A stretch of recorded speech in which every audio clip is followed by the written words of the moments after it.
Hello dear student, Jaswant पाठक YouTube channel में आप सभी का स्वागत है।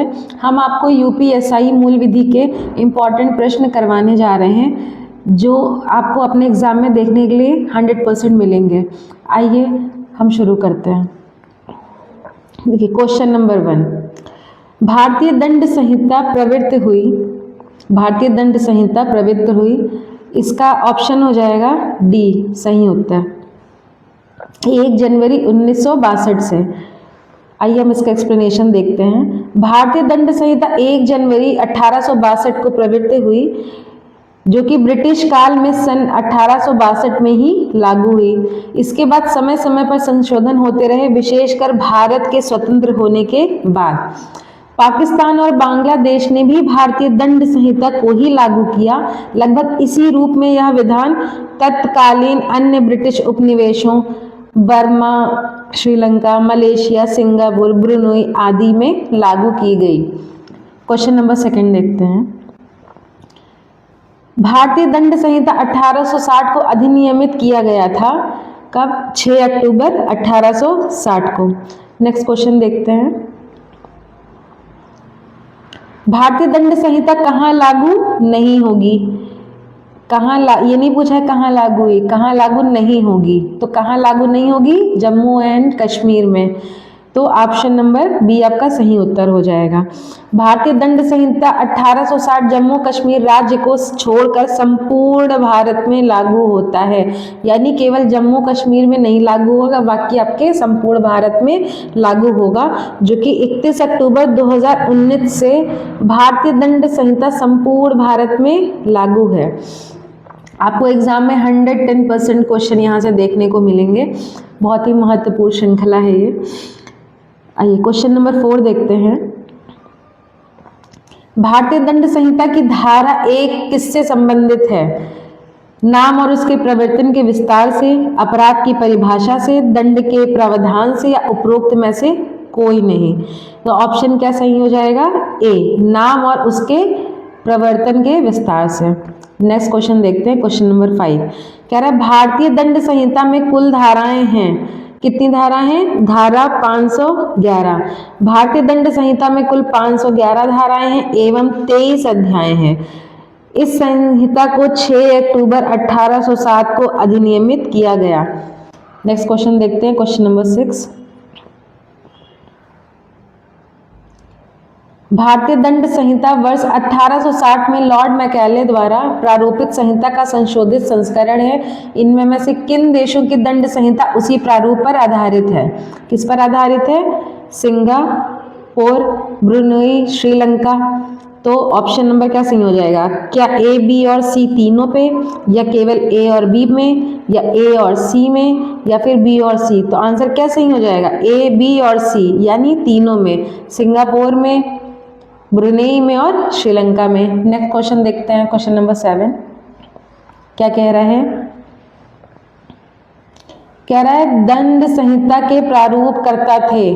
दंड संहिता के प्रारूपकर्ता कौन थे? Lord Macaulay. Option number A आपका सही उत्तर हो जाएगा। क्वेश्चन नंबर 8 देखते हैं। निम्नलिखित में से सही कथन इंगित करें। कौन सा कथन सही है? अपराध एक अवैधानिक कृत्य है, अपराध एक धर्म विरोधी कृत्य है, अपराध एक अनैतिक कृत्य है, या अपराध एक समाज विरोधी कृत्य है। कौन सा आंसर सही हो जाएगा? और ऑप्शन नंबर ए, अपराध एक अवैधानिक कृत्य है। ठीक है, अब नेक्स्ट क्वेश्चन देखते हैं। क्वेश्चन नंबर 9 क्या कह रहा है? कह रहा है निम्नलिखित में से कौन सा अपराध की 4 अवस्थाओं के सही क्रम को बताता है? आपको अपराध की 4 अवस्थाओं के सही क्रम को बताना है। तो सही क्रम क्या है? आशय, तैयारी, प्रयत्न और परिणाम। इसलिए आपका ऑप्शन क्या सही हो जाएगा? सी। इसके एक्सप्लेनेशन में भी देखिए वही दिया हुआ है।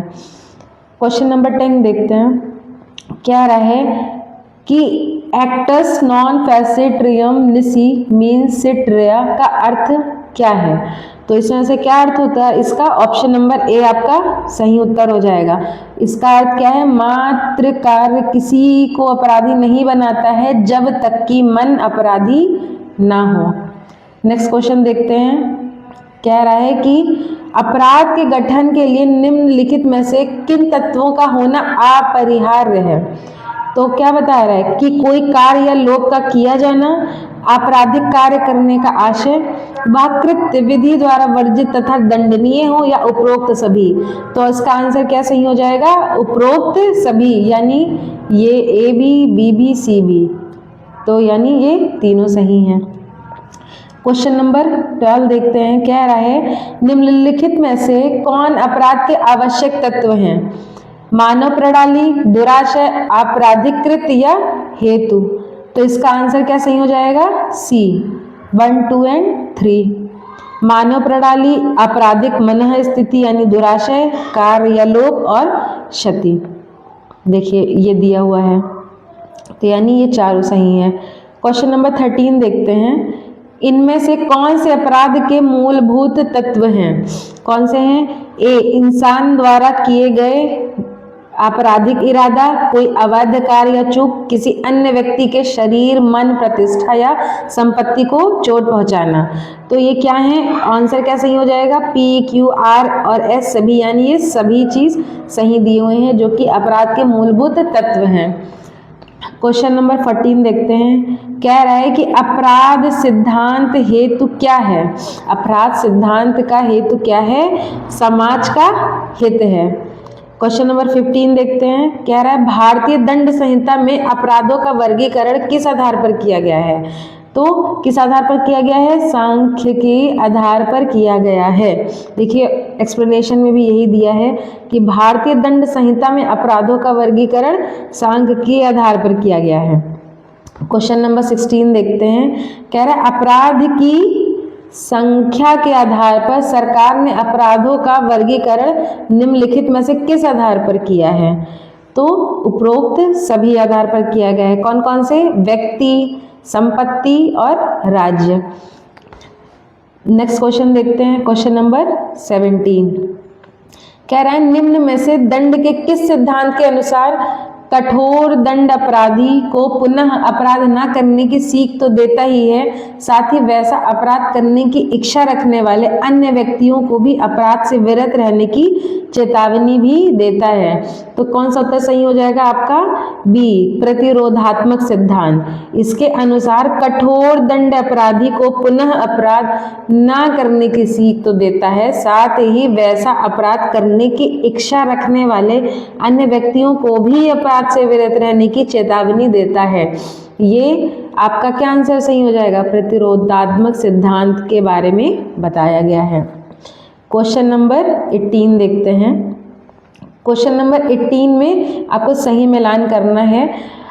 इसमें क्या दिया गया है, इसमें एक तरफ सिद्धांत दिए गए, एक तरफ उनके बारे में लिखा गया। आपको सही मिलान करना है सूची 1 का सूची 2 से। तो पहला दिया है कि प्रतिशोधात्मक सिद्धांत, दूसरा है प्रायश्चितात्मक सिद्धांत, तीसरा है निरोधात्मक सिद्धांत, चौथा है सुधारात्मक सिद्धांत। अब इसका ऑप्शन नंबर क्या सही हो जाएगा, ऑप्शन नंबर ए सही हो जाएगा। पहला, दूसरा, तीसरा और चौथा।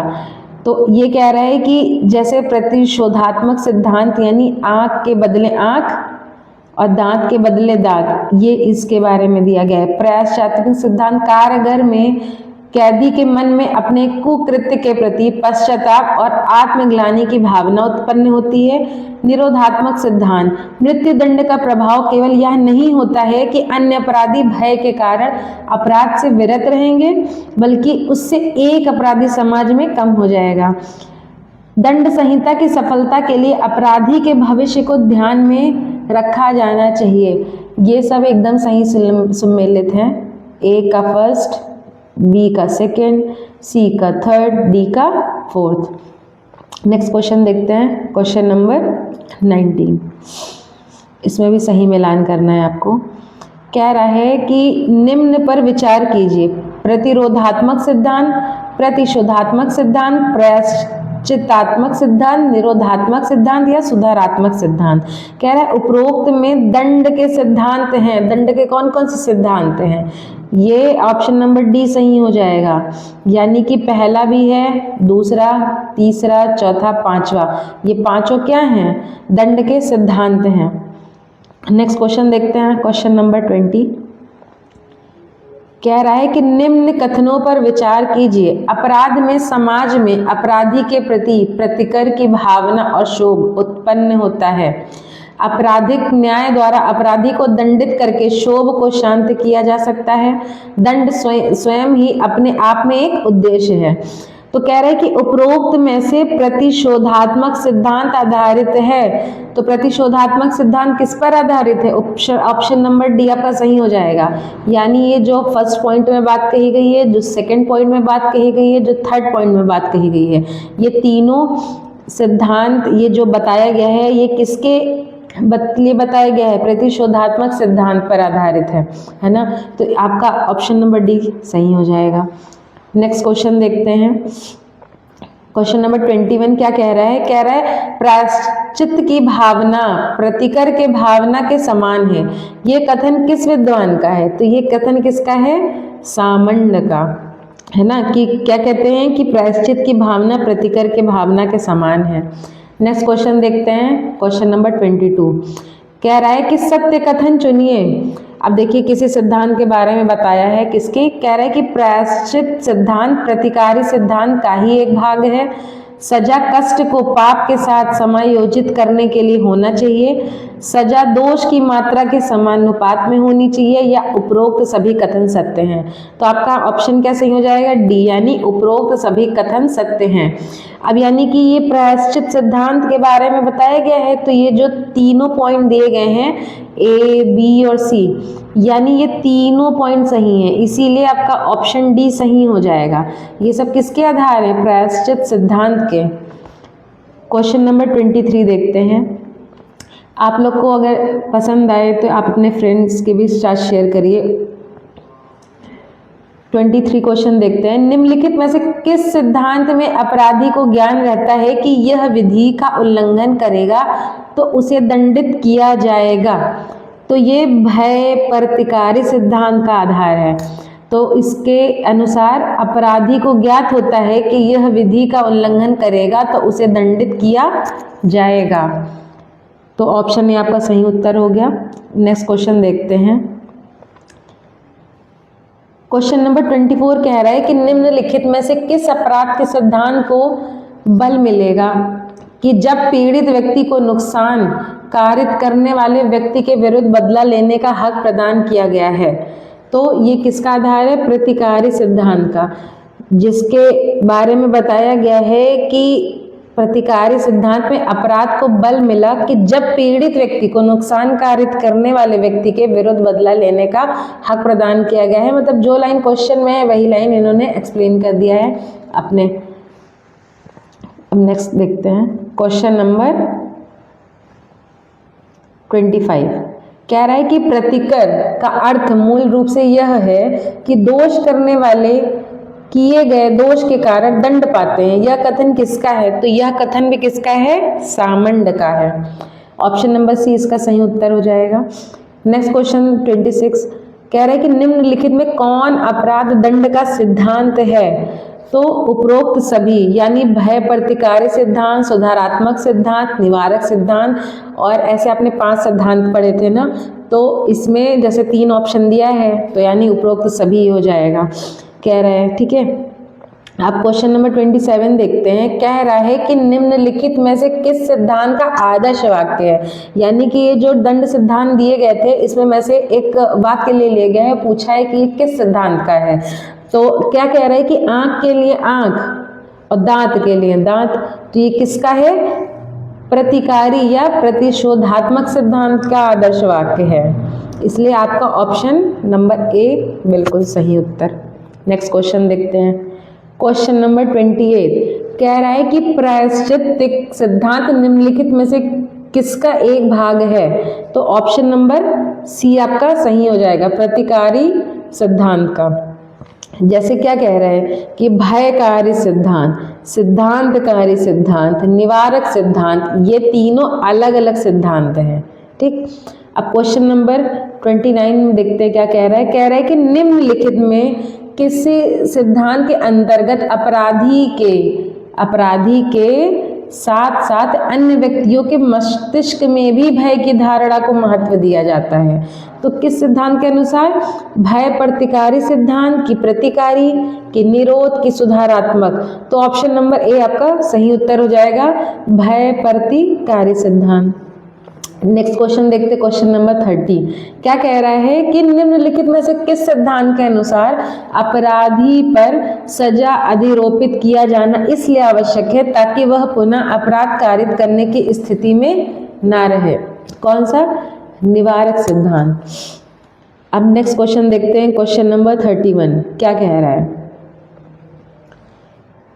कह रहा है कि निम्नलिखित में से कौन सा सिद्धांत तुलनात्मक रूप से अपराधी को सुधारने पर जोर देता है? तो कौन सा सिद्धांत देता है? सुधारात्मक सिद्धांत, यानी सुधारने पर जोर देता है तो सुधारात्मक सिद्धांत इसका सही उत्तर हो जाएगा। नेक्स्ट क्वेश्चन देखते हैं, क्वेश्चन नंबर 32 कह रहा है कि निम्नलिखित में से सुधारात्मक सिद्धांत कौन सा सिद्धांत स्वीकार किए जाने का घोतक है? तो कौन सा हो जाएगा? डी, यानी उपरोक्त सभी, परिवीक्षा, पेरोल, निलंबित दंड। नेक्स्ट क्वेश्चन देखते हैं, क्वेश्चन नंबर 33 क्या कह रहा है? कह रहा है कि निम्नलिखित में किस सिद्धांत का लक्ष्य चिकित्सीय व्यक्तित्व उपचार है? तो ऑप्शन क्या सही हो जाएगा? पहले इसकी व्याख्या देखते हैं। कह रहा है कि सुधारात्मक सिद्धांत का लक्ष्य क्या है? चिकित्सीय व्यक्तित्व उपचार। निवारक सिद्धांत के अंतर्गत किसी भी मामले का निवारण किया जाना निहित है और सुधारात्मक सिद्धांत के अंतर्गत तुलनात्मक रूप से अपराधी को सुधारने पर जोर दिया जाता है, यानी कि इसका उत्तर नंबर तो बी सही हो जाएगा। चिकित्सीय व्यक्तित्व उपचार सुधारात्मक सिद्धांत के अंतर्गत आता है। इसमें जो और भी ऑप्शन दिए गए हैं कि निवारण, निवारक, प्रतिकारी, उन तीनों के भी बारे में एक्सप्लेन किया गया है, जो कि अभी मैंने आपको बताया है। नेक्स्ट क्वेश्चन देखते हैं, क्वेश्चन नंबर 34। अच्छा फ्रेंड्स, इस पे ज़रूर ध्यान दीजिएगा कि वो सत्य कह रहा है कि असत्य कह रहा है। जब भी नॉट वाला क्वेश्चन आ जाता है उसमें जो है गलती के चांसेस बहुत बढ़ जाते हैं। हम देखते ही नहीं है कि उसने नॉट पूछा है कि सही पूछा है कि गलत पूछा है ना? तो इस पे ज़रूर ध्यान दीजिएगा। आइए देखते हैं क्वेश्चन नंबर 34। कह रहा है सत्य कथन चुनिए। अब पहला सुधारात्मक सिद्धांत, इसमें देखिए बताया है सारी जितनी ऑप्शन में चीज़ें हैं वो क्या बता रहा है? सुधारात्मक सिद्धांत के बारे में, जो कि कह रहा है पहले में ए में कि जो तुलनात्मक रूप से एक आधुनिक संकल्पना है, या इसका लक्ष्य क्या है? चिकित्सीय व्यक्तित्व उपचार है, या इसके अंतर्गत कारगर एक सुधार केंद्र है, या सभी कथन सत्य हैं। तो क्या हो जाएगा? उपरोक्त सभी कथन सत्य हैं, यानी कि ये जो चारों ऑप्शन दिए गए, चारों आधार, ये सुधारात्मक सिद्धांत के ही लिए बताया गया है। नेक्स्ट क्वेश्चन देखते हैं, क्वेश्चन नंबर 35। क्वेश्चन नंबर 35 क्या कह रहा है? कह रहा है सत्य कथन चुनिए। अब जैसे उसमें सुधारात्मक था 34 में, अब इसने क्या किया? प्रतिकारी के बारे में बताया है। क्या कह रहा है कि उसका आदर्श वाक्य है आँख के लिए आँख और दांत के लिए दांत। दूसरा पूछा है कि अपराधी ने पीड़ित को जितनी हानि उत्पन्न की है उसी के अनुपात में अपराधी को भी हानि कारित की जानी चाहिए, या प्रतिकारी सिद्धांत में पीड़ित व्यक्ति को नुकसान घोषित करने वाले व्यक्ति के विरुद्ध बदला लेने का हक प्रदान किया गया है। क्या उपरोक्त सभी कथन सत्य हैं? तो ऑप्शन क्या आपका सही हो जाएगा? डी, यानी ये जितने भी आधार दिए गए हैं वो सब किसके लिए सही है? प्रतिकारी सिद्धांत के ही अनुसार हैं, तो इसीलिए आपका डी सही हो जाएगा। नेक्स्ट क्वेश्चन देखते हैं, क्वेश्चन नंबर 36। देखिए क्या कह रहा है, फिर से इसमें वही चीज़ कह रहा है कि सत्य कथन चुनिए। अब किसके बारे में बता रहे हैं? निवारक सिद्धांत के बारे में। क्या कह रहा है पहले ऑप्शन में? कि अपराधी को आशक्त कर उसके द्वारा अपराध की पुनरावृत्ति को रोका जा सकता है। दूसरा कह रहा है कि इस सिद्धांत के अनुसार अपराधी पर सजा अधिरोपित किया जाना इसलिए आवश्यक है ताकि वह पुनः अपराध कारित करने की स्थिति में ना रहे। तीसरा पूछ रहा है अपराधी को पुनः अपराध कारित करने में अक्षम बना दिया जाता है या उपरोक्त सभी कथन सत्य हैं। तो आंसर क्या सही हो जाएगा? डी, यानी ये तीनों ऑप्शन में जो दिया गया है ये सब निवारक सिद्धांत के ही बारे में बताया गया है, तो आपका तीनों ऑप्शन सही है ना। तो अब नेक्स्ट क्वेश्चन देखते हैं, क्वेश्चन नंबर 37 क्या कह रहा है कि निम्नलिखित में से कौन भय प्रतिकारी सिद्धांत के संबंध में सत्य है? इस पे हमेशा ध्यान दीजिएगा कि सत्य पूछा है कि असत्य। कह रहा है ऑप्शन ए कि सजा के भय प्रतिकारी सिद्धांत के अंतर्गत अपराधी के साथ साथ अन्य व्यक्तियों के मस्तिष्क में भी भय की धारणा को महत्व दिया जाता है। अपराधी को इस बात का ज्ञान रहता है कि यदि वह विधि का उल्लंघन करता है तो दंडित किया जाता है। अपराधी को दंडित कर अन्य व्यक्तियों के मस्तिष्क में एक भय का प्रभाव उत्पन्न किया जाता है या उपरोक्त सभी कथन सत्य हैं। ऑप्शन नंबर डी आपका सही हो जाएगा। इसमें जितने भी आधार दिए गए हैं ऑप्शन ए बी सी में, ये सब किसके लिए सही है? भय परितकारी सिद्धांत के अनुसार। ठीक, ऑप्शन नंबर डी आपका सही हो जाएगा। नेक्स्ट क्वेश्चन देखते हैं, क्वेश्चन नंबर 38 कह रहा है कि निम्नलिखित में से कौन सफेद पोश अपराधों में शामिल है? कौन सा शामिल है? गबन करना, रिश्वत लेना, जमाखोरी करना या सभी? तो ये तीनों ऑप्शन, गबन करना, रिश्वत लेना, जमाखोरी करना, ये तीनों ऑप्शन आपका सही है। तो उपरोक्त सभी यानी ऑप्शन नंबर डी आपका सही उत्तर हो जाएगा। नेक्स्ट क्वेश्चन देखते हैं क्या कह रहा है। कह रहा है कि निम्नलिखित में कौन सी सामाजिक संस्थाएं अपराध की उत्पत्ति के लिए उत्तरदायी हैं? क्या परिवार, सामाजिक कुरीतियां, शिक्षा स्थल या सभी? तो आपका ऑप्शन नंबर डी एकदम सही उत्तर हो जाएगा। ये तीनों ही सामाजिक संस्थाएं अपराध की उत्पत्ति के लिए उत्तरदायी हैं। नेक्स्ट क्वेश्चन देखते हैं। कह रहा है कि निम्नलिखित में से कौन अपराधों को रोकने के उपायों में शामिल है? कह रहा है अपराधों का सही पंजीकरण, आपराधिक अभिलेखों का रख रखाव, गश्त द्वारा अपराधों की रोकथाम या उपरोक्त सभी। क्या कह रहा है? तो ऑप्शन नंबर डी आपका सही हो जाएगा। ये तीनों ही इसके अंतर्गत आता है। क्वेश्चन नंबर 41 देखते हैं। कह रहा है भारतीय दंड संहिता में पुल्लिंगवाचक शब्द, कौन सा पुल्लिंगवाचक शब्द प्रयोग किए गए हैं? नर हेतु, नारी हेतु या हर व्यक्ति हेतु, चाहे वह नर हो या नारी। ऐसे शब्दों का उपयोग इस संहिता में है ही नहीं। तो कौन सा ऑप्शन सही हो जाएगा? सी। इसकी व्याख्या देखते हैं। कह रहा है कि भारतीय दंड संहिता 1860 की कौन सी धारा में आता है? धारा 8 के अनुसार पुल्लिंगवाचक शब्द जहाँ प्रयोग किए गए हैं वे हर व्यक्ति के बारे में लागू है, अब चाहे वो नर हो या नारी हो। तो इसीलिए आपका ऑप्शन सही हो जाएगा। अब ये देख लीजिए, अगर इसमें पूछे कि पुल्लिंगवाचक शब्द कौन सी धारा में आता है तो आप क्या बताएंगे? धारा 8। ठीक, इसका सही आंसर हो जाएगा। नेक्स्ट क्वेश्चन देखते हैं। कह रहा है कि भारतीय दंड संहिता की धारा 8 में किसे परिभाषित किया गया है? देखिए अभी आपने देखा था ऊपर, तो किसे परिभाषित किया गया है? ए यानी लिंग। ठीक, अब नेक्स्ट क्वेश्चन देखते हैं। क्वेश्चन नंबर 43 क्या कह रहे हैं? ये उसी का शॉर्ट में लिख दिया गया है। भारतीय दंड संहिता में शब्द स्त्री तक है, तो क्या सही हो जाएगा? किसी भी आयु की स्त्री। भारतीय दंड संहिता 1860 की धारा 10 में पुरुष व स्त्री को परिभाषित किया गया है, जिसके अनुसार पुरुष शब्द किसी भी आयु के मानव नर का घोतक है, स्त्री शब्द भी किसी भी आयु की मानव नारी का घोतक है, यानी चाहे वो पुरुष हो और चाहे स्त्री हो। ठीक है, तो और ये किसके में आता है? धारा 10 में संहित है। ठीक, नेक्स्ट क्वेश्चन देखते हैं।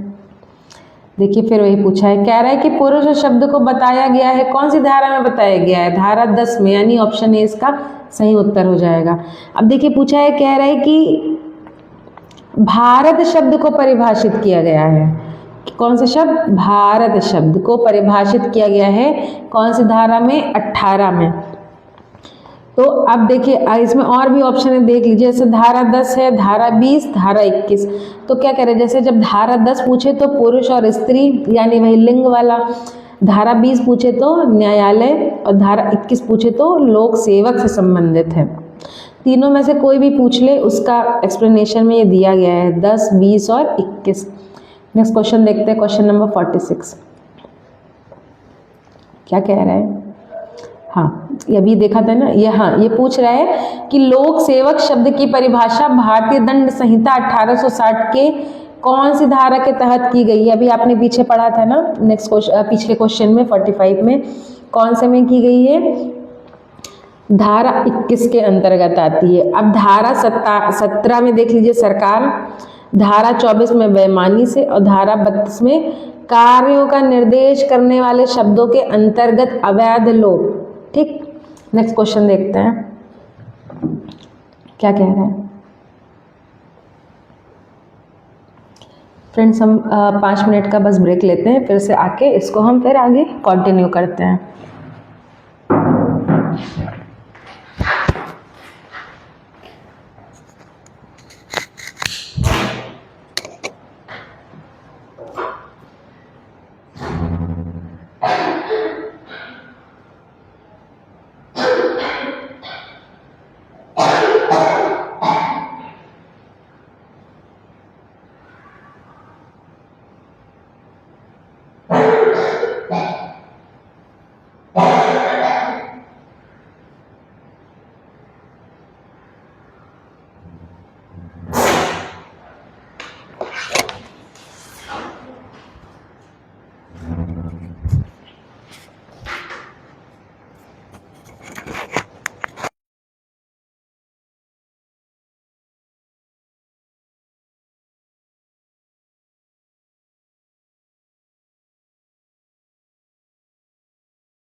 चलिए हम शुरू करते हैं।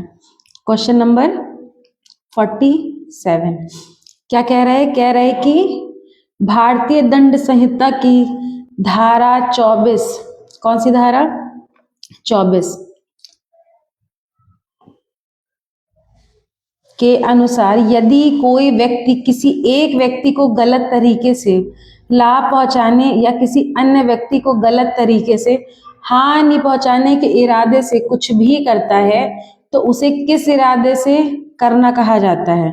ऑप्शन नंबर सी, बेईमानी के, है ना। अब इसकी व्याख्या देखते हैं। कह रहा है कि धारा 24 के अनुसार जो कोई इस आशय से कोई कार्य करता है कि एक व्यक्ति को सदोष अभिलाभ कारित करे या अन्य व्यक्ति को सदोष हानि कारित करे, वह उस कार्य को बेईमानी से करता है। नेक्स्ट क्वेश्चन 48 कह रहा है कि शब्द कपटपूर्ण को परिभाषित किया गया है कौन सी धारा? धारा 20 में, धारा 27 में, धारा 24 में या धारा 25 में? तो इसकी व्याख्या में क्या लिखा है कि धारा 25 में कपटपूर्ण को परिभाषित किया गया है। इसके अनुसार कोई व्यक्ति किसी बात को कपटपूर्वक करता है या कहा जाता है कि यदि वह इस बात को कपट करने के आशय से करता है, अन्यथा नहीं। तो ऑप्शन नंबर डी इसका सही उत्तर हो जाएगा। अब हम देखते हैं और भी ऑप्शन में, जैसे लिखा है धारा 20, धारा 27, धारा 24। तो 20 के अनुसार न्यायालय, 27 में पत्नी लिपिक या सेवक के कब्जे में संपत्ति, 24 में बेईमानी, है ना। अब नेक्स्ट क्वेश्चन देखते हैं, क्वेश्चन नंबर 49। देखिए इसमें पूछा है कि किस स्थिति में कोई संपत्ति किसी व्यक्ति के कब्जे में मानी जाती है? कौन सी स्थिति में बताइए? पत्नी, सेवक, लिपिक? तो ऑप्शन नंबर डी सही हो जाएगा, उपयुक्त सभी, यानी सारी स्थिति में। तो क्या कह रहा है कि धारा 27 के अनुसार जबकि संपत्ति किसी व्यक्ति के निमित्त उस व्यक्ति की पत्नी, लिपिक या सेवक के कब्जे में है, तब वह इस संहिता के अर्थ के अंतर्गत उस व्यक्ति के कब्जे में है। अभी आपने इसके पहले जो प्रश्न किया है उसमें भी देखा कि धारा 27 के अनुसार, है ना। तो अब नेक्स्ट क्वेश्चन करते हैं, क्वेश्चन नंबर 50। कह रहा है कि दो व्यक्ति के बारे में देखिए बताया गया। कह रहा है एक व्यक्ति है आ, कौन है? आ, और एक व्यक्ति है बा। हाँ, तो कह रहा है कि जो आ है वो एक क्या है? अच्छा तैराक, और बी जो है वो नदी में डूबते हुए देखता है। अब आ जो है वो बा को नहीं बचाता है और बा क्या होता है? डूबकर मर जाता है। तो पूछ रहा है कि यह आ जो है किस अपराध का दोषी होगा? अब ये बताइए कि जैसे जब दो लोग हैं, अब एक को पता है कि ये डूब रहा है और वो जानता है कि हम अच्छे तैराक हैं, अब हम बचाएं चाहे ना बचाएं तो क्या हमें दंड मिलेगा? तो इसका उत्तर क्या हो जाएगा? किसी भी अपराध हेतु नहीं, मतलब किसी भी अपराध हेतु उसको दंड नहीं मिलेगा। क्यों नहीं मिलेगा? उसका मन किया उसने बचाया, उसका नहीं मन किया उसने नहीं बचाया, है ना। कोई जबरदस्ती तो है नहीं, तो इसीलिए इसका उत्तर डी सही हो जाएगा। देखिए इसमें बताया भी गया है कि वो किसी भी अपराध का दोषी नहीं होगा, क्योंकि आके की जो है ये विधिक बाध्यता नहीं है, ये केवल नैतिक दायित्व के अधीन आता है। और नैतिक दायित्व का अगर हम उल्लंघन करते हैं तो दंड संहिता में कहीं भी दंडनीय नहीं है, यानी इसके लिए कोई भी प्रावधान नहीं दिया गया है। आइए क्वेश्चन नंबर 51 देखते हैं। कह रहा है निम्न वादों में, क्या कह रहा है कि निम्न वादों में एक कौन सा एक वाद जो है भारतीय दंड संहिता की धारा 34 से संबंधित है? कौन सी? बरींद्र कुमार घोष बनाम king emperor. Option number C इसका सही उत्तर हो जाएगा। कह रहा है कि बरींद्र कुमार घोष बनाम किंग एम्पेरर का वाद इस संहिता में धारा 34 से संबंधित नहीं है, यानी कि जो बाकी ऑप्शन ए, बी और सी दिए गए हैं ये तीनों धारा 34 से संबंधित हैं, है ना। और कह रहे हैं कि इस वाद में अवधारित किया गया है कि जब अभियुक्त पूर्व नियोजित योजना के निष्पादन में सक्रिय भाग लेते हैं, जब धारा 34 के उपबंध लागू होते हैं। सक्रिय भाग लेने का अर्थ ये नहीं है कि सभी अभियुक्त अपराध के उसी स्थान पर आपराधिक कार्य को आवश्यक रूप से करें। तो अब नेक्स्ट क्वेश्चन देखते हैं। क्वेश्चन नंबर 52 क्या कह रहा है? कह रहा है कि निम्नलिखित वादों में कौन से सामान्य आशय से संबंधित है? किससे? सामान्य आशय से। तो ऑप्शन नंबर ए, महबूब शाह बनाम एम्परर, बरिंद्र कुमार घोष बनाम एम्परर, डीपीपी बनाम बियर्ड, या श्रीकांतीय बनाम बम्बई राज। ऑप्शन नंबर बी इसका सही उत्तर हो जाएगा, पहला, दूसरा और चौथा। यानी पहले पे क्या है? महबूब बनाम एम्परर, दूसरे पे क्या है? बारिंद्र कुमार घोष बनाम एम्परर, चौथे पे क्या है? श्रीकांतिया बनाम बम्बई राज्य। नेक्स्ट क्वेश्चन देखते हैं। कह रहा है कि महबूब शाह का वाद आधारित है, तो किस पे आधारित है? सामान्य आशय से, सामान्य उद्देश्य से, या समान आशय से, यानी या फिर ए और बी में अंतर से। तो ऑप्शन नंबर क्या सही हो जाएगा? ए, यानी सामान्य आशय से। आइए नेक्स्ट क्वेश्चन देखते हैं। फिर सामान्य आशय से ही पूछा गया है। कह रहा है सामान्य आशय का प्रावधान है क्या? धारा 34 में, धारा 26 में, धारा 18 में, या धारा 149 में। कह रहा है सामान्य आशय का प्रावधान भारतीय दंड संहिता 1860 की धारा 24 में नहीं, धारा 34 में दिया गया है।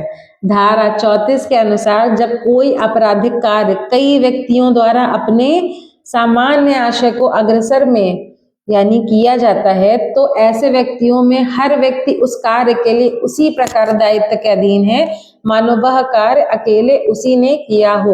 तो ऑप्शन नंबर ए आपका सही उत्तर हो जाएगा। नेक्स्ट क्वेश्चन देखते हैं। क्वेश्चन नंबर 55 फिर वही पूछा है, समान आशय का अर्थ है क्या? एक जैसा आशय, वही आशय, सभी द्वारा आशय में भागीदारी, या समान योजना। तो ऑप्शन नंबर सी सही हो जाएगा, सभी द्वारा आशय में भागीदारी। नेक्स्ट क्वेश्चन देखते हैं। क्वेश्चन नंबर 56 क्या कह रहा है? कह रहा है धारा 34 लागू होने के लिए आवश्यक है कि आपराधिक कृत्य किया गया हो। ऑप्शन नंबर डी इसका सही उत्तर हो जाएगा, केवल 2 व्यक्तियों द्वारा, 5 व्यक्तियों द्वारा, 2 या 2 से अधिक व्यक्तियों द्वारा। ठीक है, तो ऑप्शन नंबर सही हो जाएगा डी, 1 से अधिक व्यक्तियों द्वारा। नेक्स्ट क्वेश्चन देखते हैं। भारतीय दंड संहिता की धारा 34 में कौन कौन से आवश्यक तत्व सम्मिलित हैं? देखिए आवश्यक तत्व की बात की है इसमें, तो कौन कौन से? एक, आपराधिक कृत्य 1 से अधिक व्यक्तियों द्वारा किया गया हो, अपराध घटित होते समय सभी व्यक्तियों की शारीरिक उपस्थिति आवश्यक हो, या उपरोक्त सभी। तो इसका आंसर क्या हो जाएगा सही? डी ऑप्शन, उपरोक्त सभी जो है वो आवश्यक तत्व हैं। किसके? भारत दंड संहिता की धारा 34 के, है ना। नेक्स्ट क्वेश्चन देखते हैं। देखिए ये भी आपने पहले भी देखा है, इनका नाम सुना है कि श्रीकांतिया बनाम बम्बई राज का वाद, ये किससे संबंधित है? तो ये ऑप्शन नंबर बी, धारा 34 से संबंधित है। आइए नेक्स्ट ऑप्शन भी देख लेते हैं कि धारा 41 इसमें क्या है? विशेष विधि से संबंधित है, धारा 42 स्थानीय विधि से संबंधित है, और धारा 45 जीवन से संबंधित है। नेक्स्ट क्वेश्चन देखते हैं। देखिए ये देखिए, इसमें सत्य कथन कहता था चुनो, अब इसने क्या पूछा है? गलत उत्तर बताइए। इसी में कंफ्यूजन हो जाती है और आता आता क्वेश्चन हमारा गलत हो जाता है। कहते हैं ना कि अरे ये तो आता था, गलत हो गया, है ना। तो इसमें बहुत कंफ्यूजन होती है। तो सामान्य रूप में एक व्यक्ति किसी अपराध में निम्नलिखित रूप से भागीदार हो सकता है: जब वह स्वयं अपराध करता है, जब वह स्वयं अपराध करने में भाग लेता है, जब वह घटना स्थल पर उपस्थित होता है, या जब वह किसी अन्य व्यक्ति को अपराध कारित करने में अपना अभिकर्ता यानी एजेंट बनाता है या प्रेरित करता है। ऑप्शन नंबर सी इसका सही उत्तर हो जाएगा, जब वह घटना स्थल पर उपस्थित होता है। यानी कि ये गलत है, और बाकी जो इसमें ऑप्शन ए में, बी में और डी में दिया है वो तीनों संबंधित है, और बाकी ऑप्शन नंबर सी संबंधित नहीं है, यानी ये गलत है। नेक्स्ट क्वेश्चन देखते हैं। क्वेश्चन नंबर 60 कह रहा है कि किसी परिणाम का स्वेच्छा कारित किया जाना कहा जा सकता है यदि कोई व्यक्ति कारित करने का आशय रखता है या ज्ञान रखता है कि वह इसे कारित कर सकता है, या विश्वास रखने का कारण रखता है कि ऐसे कारित होना संभव है, या उपरोक्त सभी स्थिति में। तो ऑप्शन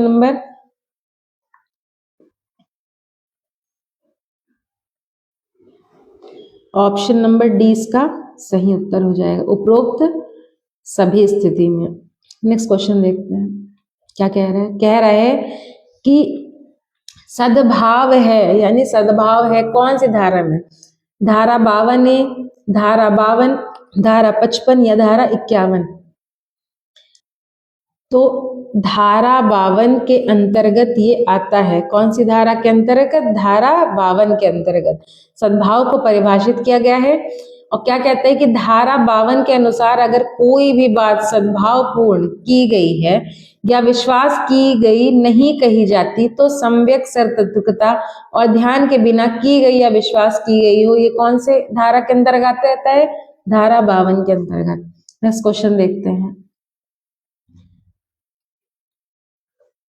कह रहा है संश्रय है क्या है, कौन सी धारा के अंतर्गत? 52A यानी 52 का के अंतर्गत आता है। देखिए व्याख्या में भी दिया है, अंतर्गत संशय को परिभाषित किया गया है धारा 52 का, यानी वही 52 का यानी 52 ऑप्शन नंबर सी इसका सही उत्तर हो जाएगा। क्या किया गया है? कहा गया है कि धारा 52 का यानी ए के अनुसार धारा 157 में सिवाय और धारा 130 में वहां के सिवाय जहां की संशयित व्यक्ति की पत्नी या पति द्वारा दिया गया हो, संशय शब्द के अंतर्गत किसी व्यक्ति को आश्रय, भोजन, पेय, धन, वस्त्र, आयुध, गोला बारूद या प्रवहण के साधन देना या किन्हीं साधनों से चाहे वे उसी प्रकार के हों या ना हो जिस प्रकार से इस धारा में मतलब बताया गया है, उसी व्यक्ति की सहायता पकड़े जाने से बचने के लिए करने में आता है।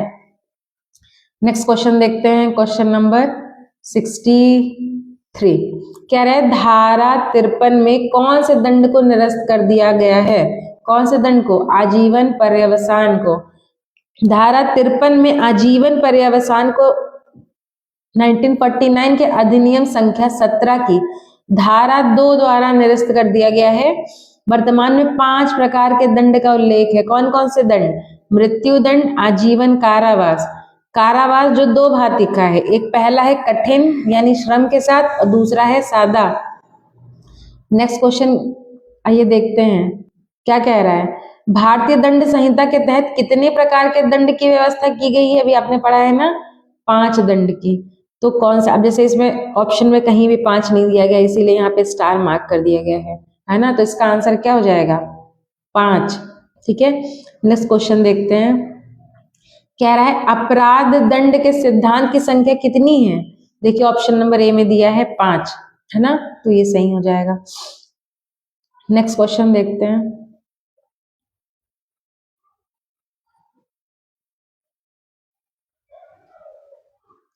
कह रहा है भारतीय दंड संहिता आईपीसी की धारा 53 किस विषय के संबंध में है?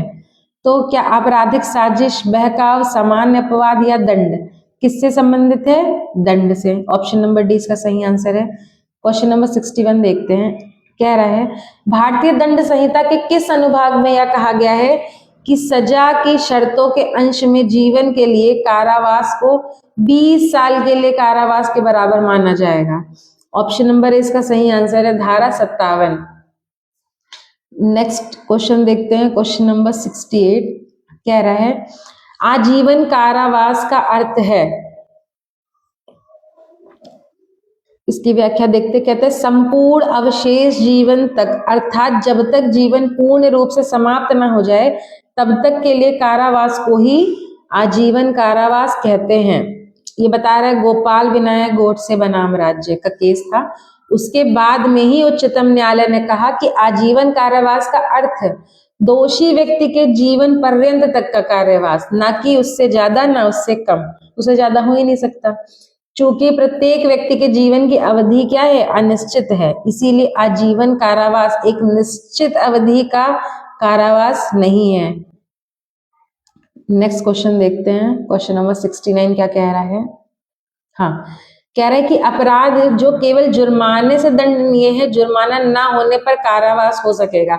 यानी कि जैसे कोई कोई अपराध मान लीजिए दंडनीय है, कोई है कि कहते हैं ना कि हाँ चलो जुर्माना लेके छोड़ दिया गया, तो वही कह रहा है कि अगर मान लीजिए उनको जुर्माना देना है और जुर्माना भी नहीं है उनके पास, तब उनको मतलब कितना ही कारावास हो सकेगा, उसके बारे में पूछा है। तो ये कौन सा आ सकता है? ये साधारण कारावास। ठीक, कह रहा है कि भारतीय दंड संहिता 1860 की धारा 61 के अनुसार यदि अपराध केवल जुर्माने से दंडनीय हो तो वह कारावास जिसे न्यायालय जुर्माना देने में व्यतिक्रम होने की दशा के लिए अधिरोपित करेगा वो क्या होगा? सादा होगा, यानी साधारण।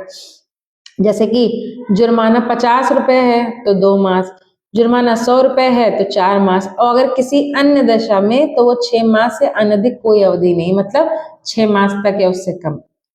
ठीक, नेक्स्ट क्वेश्चन देखते हैं। हाँ, कह रहा है कि राम ने एक अपराध किया जिसके लिए सजा सिर्फ कितनी रुपीज है? कितना रुपए है? 40 रुपए का जुर्माना था। जैसे कि एक राम है, अब उसने कोई अपराध किया है, अब उसको जुर्माना देना है, तो उसके ऊपर कितना जुर्माना लगा? 40 रुपए का। अब कह रहा है लेकिन वो इस राशि का भुगतान ही नहीं कर सका, 40 रुपए भी नहीं दे पाया। फिर आईपीसी की धारा 67 के अनुसार उसे भुगतान ना करने के लिए अधिकतम कितने महीने तक के लिए कैद किया जा सकता है? ऑप्शन नंबर सी इसका सही उत्तर हो जाएगा। कितना? 2 महीने के लिए। देखिए ऊपर आपने पढ़ा भी था अभी जुर्माना के बारे में। नेक्स्ट क्वेश्चन देखते हैं, क्वेश्चन नंबर 71। कह रहा है भारतीय दंड संहिता के अनुसार निम्नलिखित निष्कर्ष में कौन सा सही होगा? ये हमेशा ध्यान दीजिए कि सही पूछा है कि गलत। पहला क्या कह रहा है? कह रहा है ए एक छड़ी से जेड को 50 बार मारता है, यदि एक प्रहार के लिए कितना? अगर एक प्रहार के लिए 1 साल की सजा है तो ए को सजा के रूप में 50 साल का कारावास होगा।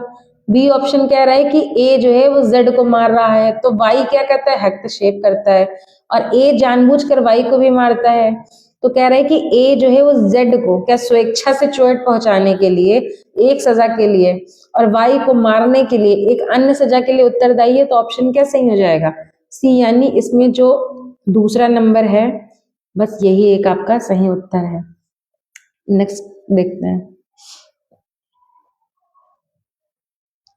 हाँ, क्वेश्चन नंबर 72 क्या कह रहा है? कह रहा है एकांत प्रतिरोध अधिकतम, कौन सा? एकांत प्रतिरोध अधिकतम कितने समय के लिए हो सकता है? तो कितने समय के लिए हो सकता है? 3 माह के लिए। इसकी व्याख्या में क्या बताया गया है कि धारा, कौन सी धारा? 73 के अनुसार एकांत प्रतिरोध अधिकतम 3 मास के लिए ही हो सकता है। निम्न मापमान के अनुसार एकांत प्रतिरोध में रखा जाएगा, अर्थात यदि कारावास की अवधि 6 माह से यानी 6 महीने से अधिक ना हो तो 1 माह से अनधिक समय।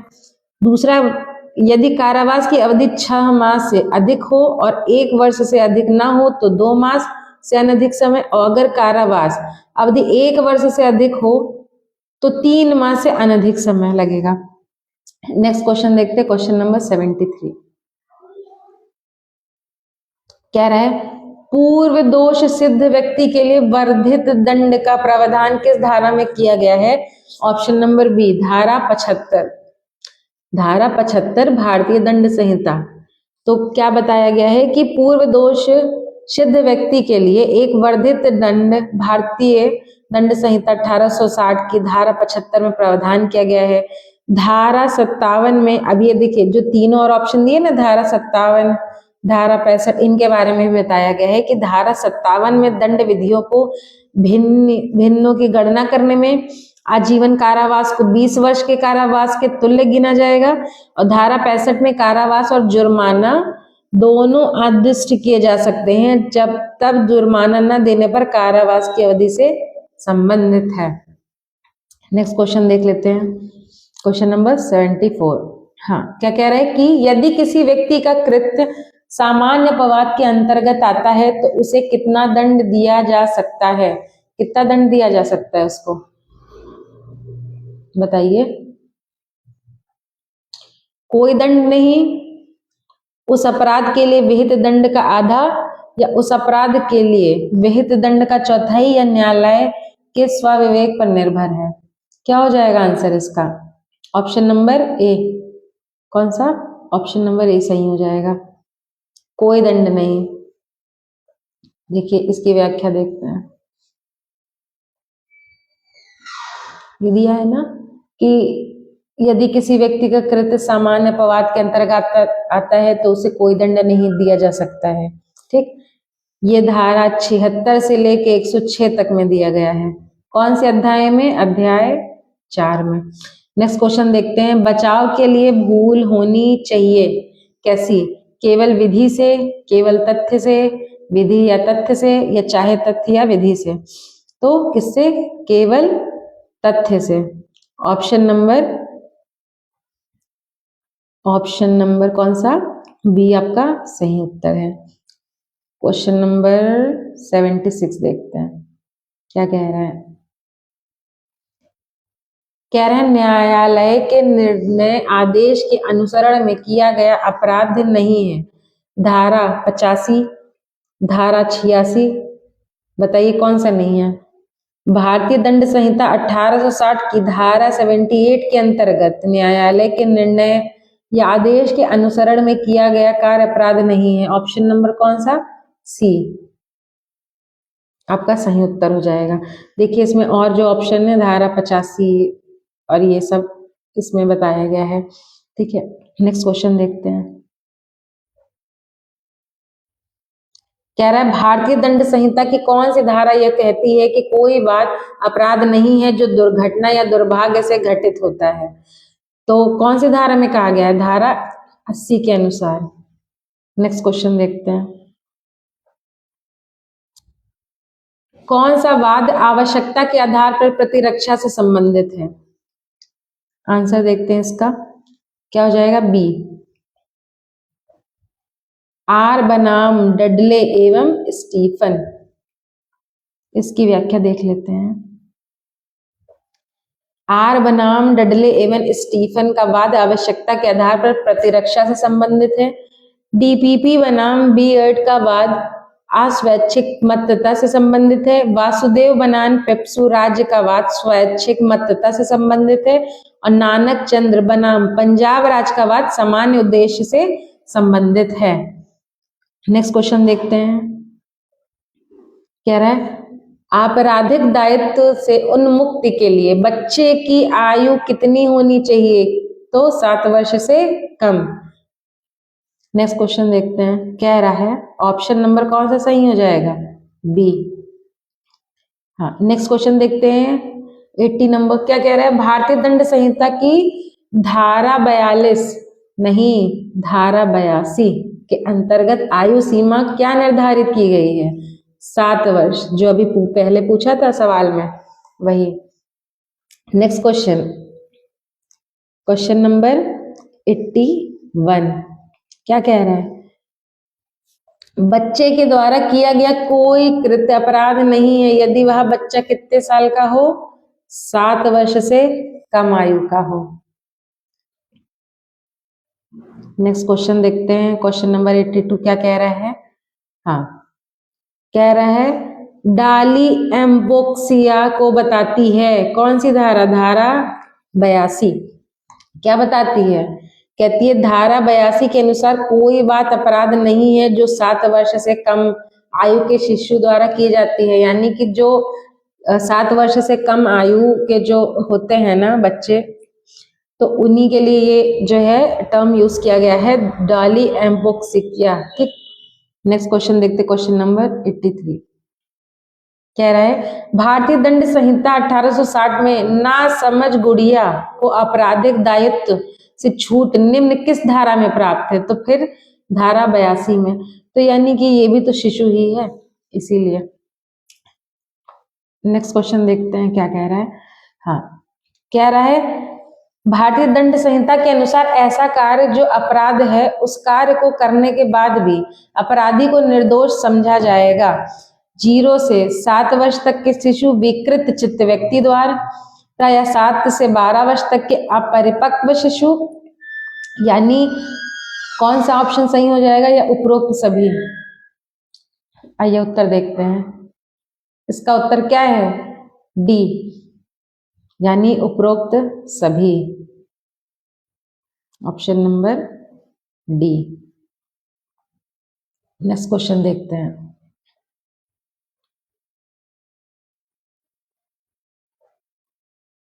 हाँ, इसको भी देख लीजिए। कह रहा है कि 0 से 7 वर्ष तक का जो था वो धारा 82 में आ रहा है, और जो विकृत चित्त व्यक्ति था वो उसका जो आपराधिक कार्य है वो धारा 84 में आ रहा है, और 7 से 12 वर्ष तक के अपरिपक्व शिशु यानी जो इमेच्योर होते हैं बेबी, है ना, बच्चे, उनका जो कार्य होता है वो धारा 83 में आ रहा है, के अंतर्गत आता है। नेक्स्ट क्वेश्चन देखते हैं।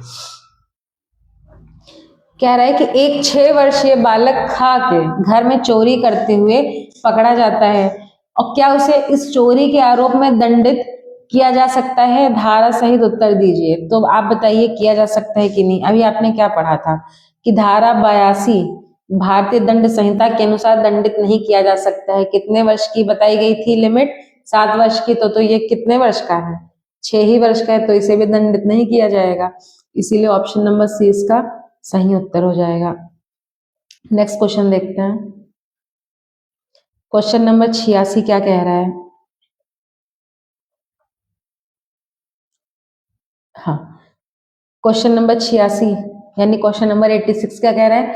भारतीय दंड संहिता के अनुसार निम्न में से कौन सा निष्कर्ष सही है? कौन सा पूछ रहा है? सही पूछ रहा है। कह रहा है कि 6 वर्ष के एक बच्चे ए ने बहुत सारी मार धाड़ की फिल्म देखी है। एक दिन वह बच्चे बी को जोर से धक्का दे देता है। अब देखिए इसमें क्या ध्यान देना है, 6 वर्ष के बच्चे के बारे में कहा गया है, ठीक। अब जिसकी वजह से वह बच्चा बहुत बुरी तरह से घायल हो जाता है। ए ने कोई अपराध ही नहीं किया तब भी। दूसरा पॉइंट दिया है कि क्यू ने पी को बिना बताए एक नशीला पदार्थ खिला दिया। उस नशीले पदार्थ के प्रभाव में यह न जानते हुए कि उसके हाथों से क्या हो रहा है, पी ने आर की हत्या कर दी। अब पा ने कोई अपराध ही नहीं किया था। तो अब बताओ इसमें से कौन सा सही है? ऑप्शन नंबर बी, दोनों सही है, ठीक है। अपराध, क्योंकि अब जैसे ये 6 वर्ष वाला था तो इसकी लिमिट थी 7, तो यानी ये तो सही बोला है ना कि कोई अपराध नहीं किया तो दंड नहीं दी जाएगी, है ना। और सेकंड वाला इसने ये बताया है नशीले पदार्थ वाला, तो ये और दो दोनों सही हो जाएगा। नेक्स्ट क्वेश्चन देखते हैं। हाँ, नेक्स्ट क्वेश्चन कौन सा है? क्वेश्चन नंबर 87 कह रहा है मैकनॉटन, मैकनॉटन का वाद संबंधित है, किससे संबंधित है? विकृत चित्तता से संबंधित है। किससे? विकृत चित्तता से, यानी ऑप्शन नंबर ये आपका सही उत्तर है। इसे कौन सी धारा के अंतर्गत रखा गया है? धारा 84 के अंतर्गत रखा गया है कि कोई बात अपराध नहीं है जो उसे करते समय चित्त विकृत के कारण उस कार्य की प्रकृति यह कि जो कुछ वो कर रहा है वह दोषपूर्ण या विधि के प्रतिकूल है, जानने में असमर्थ है, ठीक। अब क्वेश्चन नंबर 90 देखते हैं। नहीं, क्वेश्चन नंबर 88 है, सॉरी। कह रहा है कौन सी धारा विकृत चित्त व्यक्ति के कार्य को अपराध नहीं मानती है? कौन सी धारा? धारा 84 यानी धारा 84 आपका सही उत्तर हो जाएगा, जो कि ऑप्शन सी में दिया गया है। नेक्स्ट क्वेश्चन देखिए क्या कह रहा है। कह रहा है कि निम्न में से किस केस में आश्वस्त मन अनसाउंड माइंड का बचाव के रूप में होने का सिद्धांत प्रतिपादित किया गया है? किसमें? RV McNaughton. अभी ये बात के बारे में आया था ना। नेक्स्ट क्वेश्चन देखते हैं।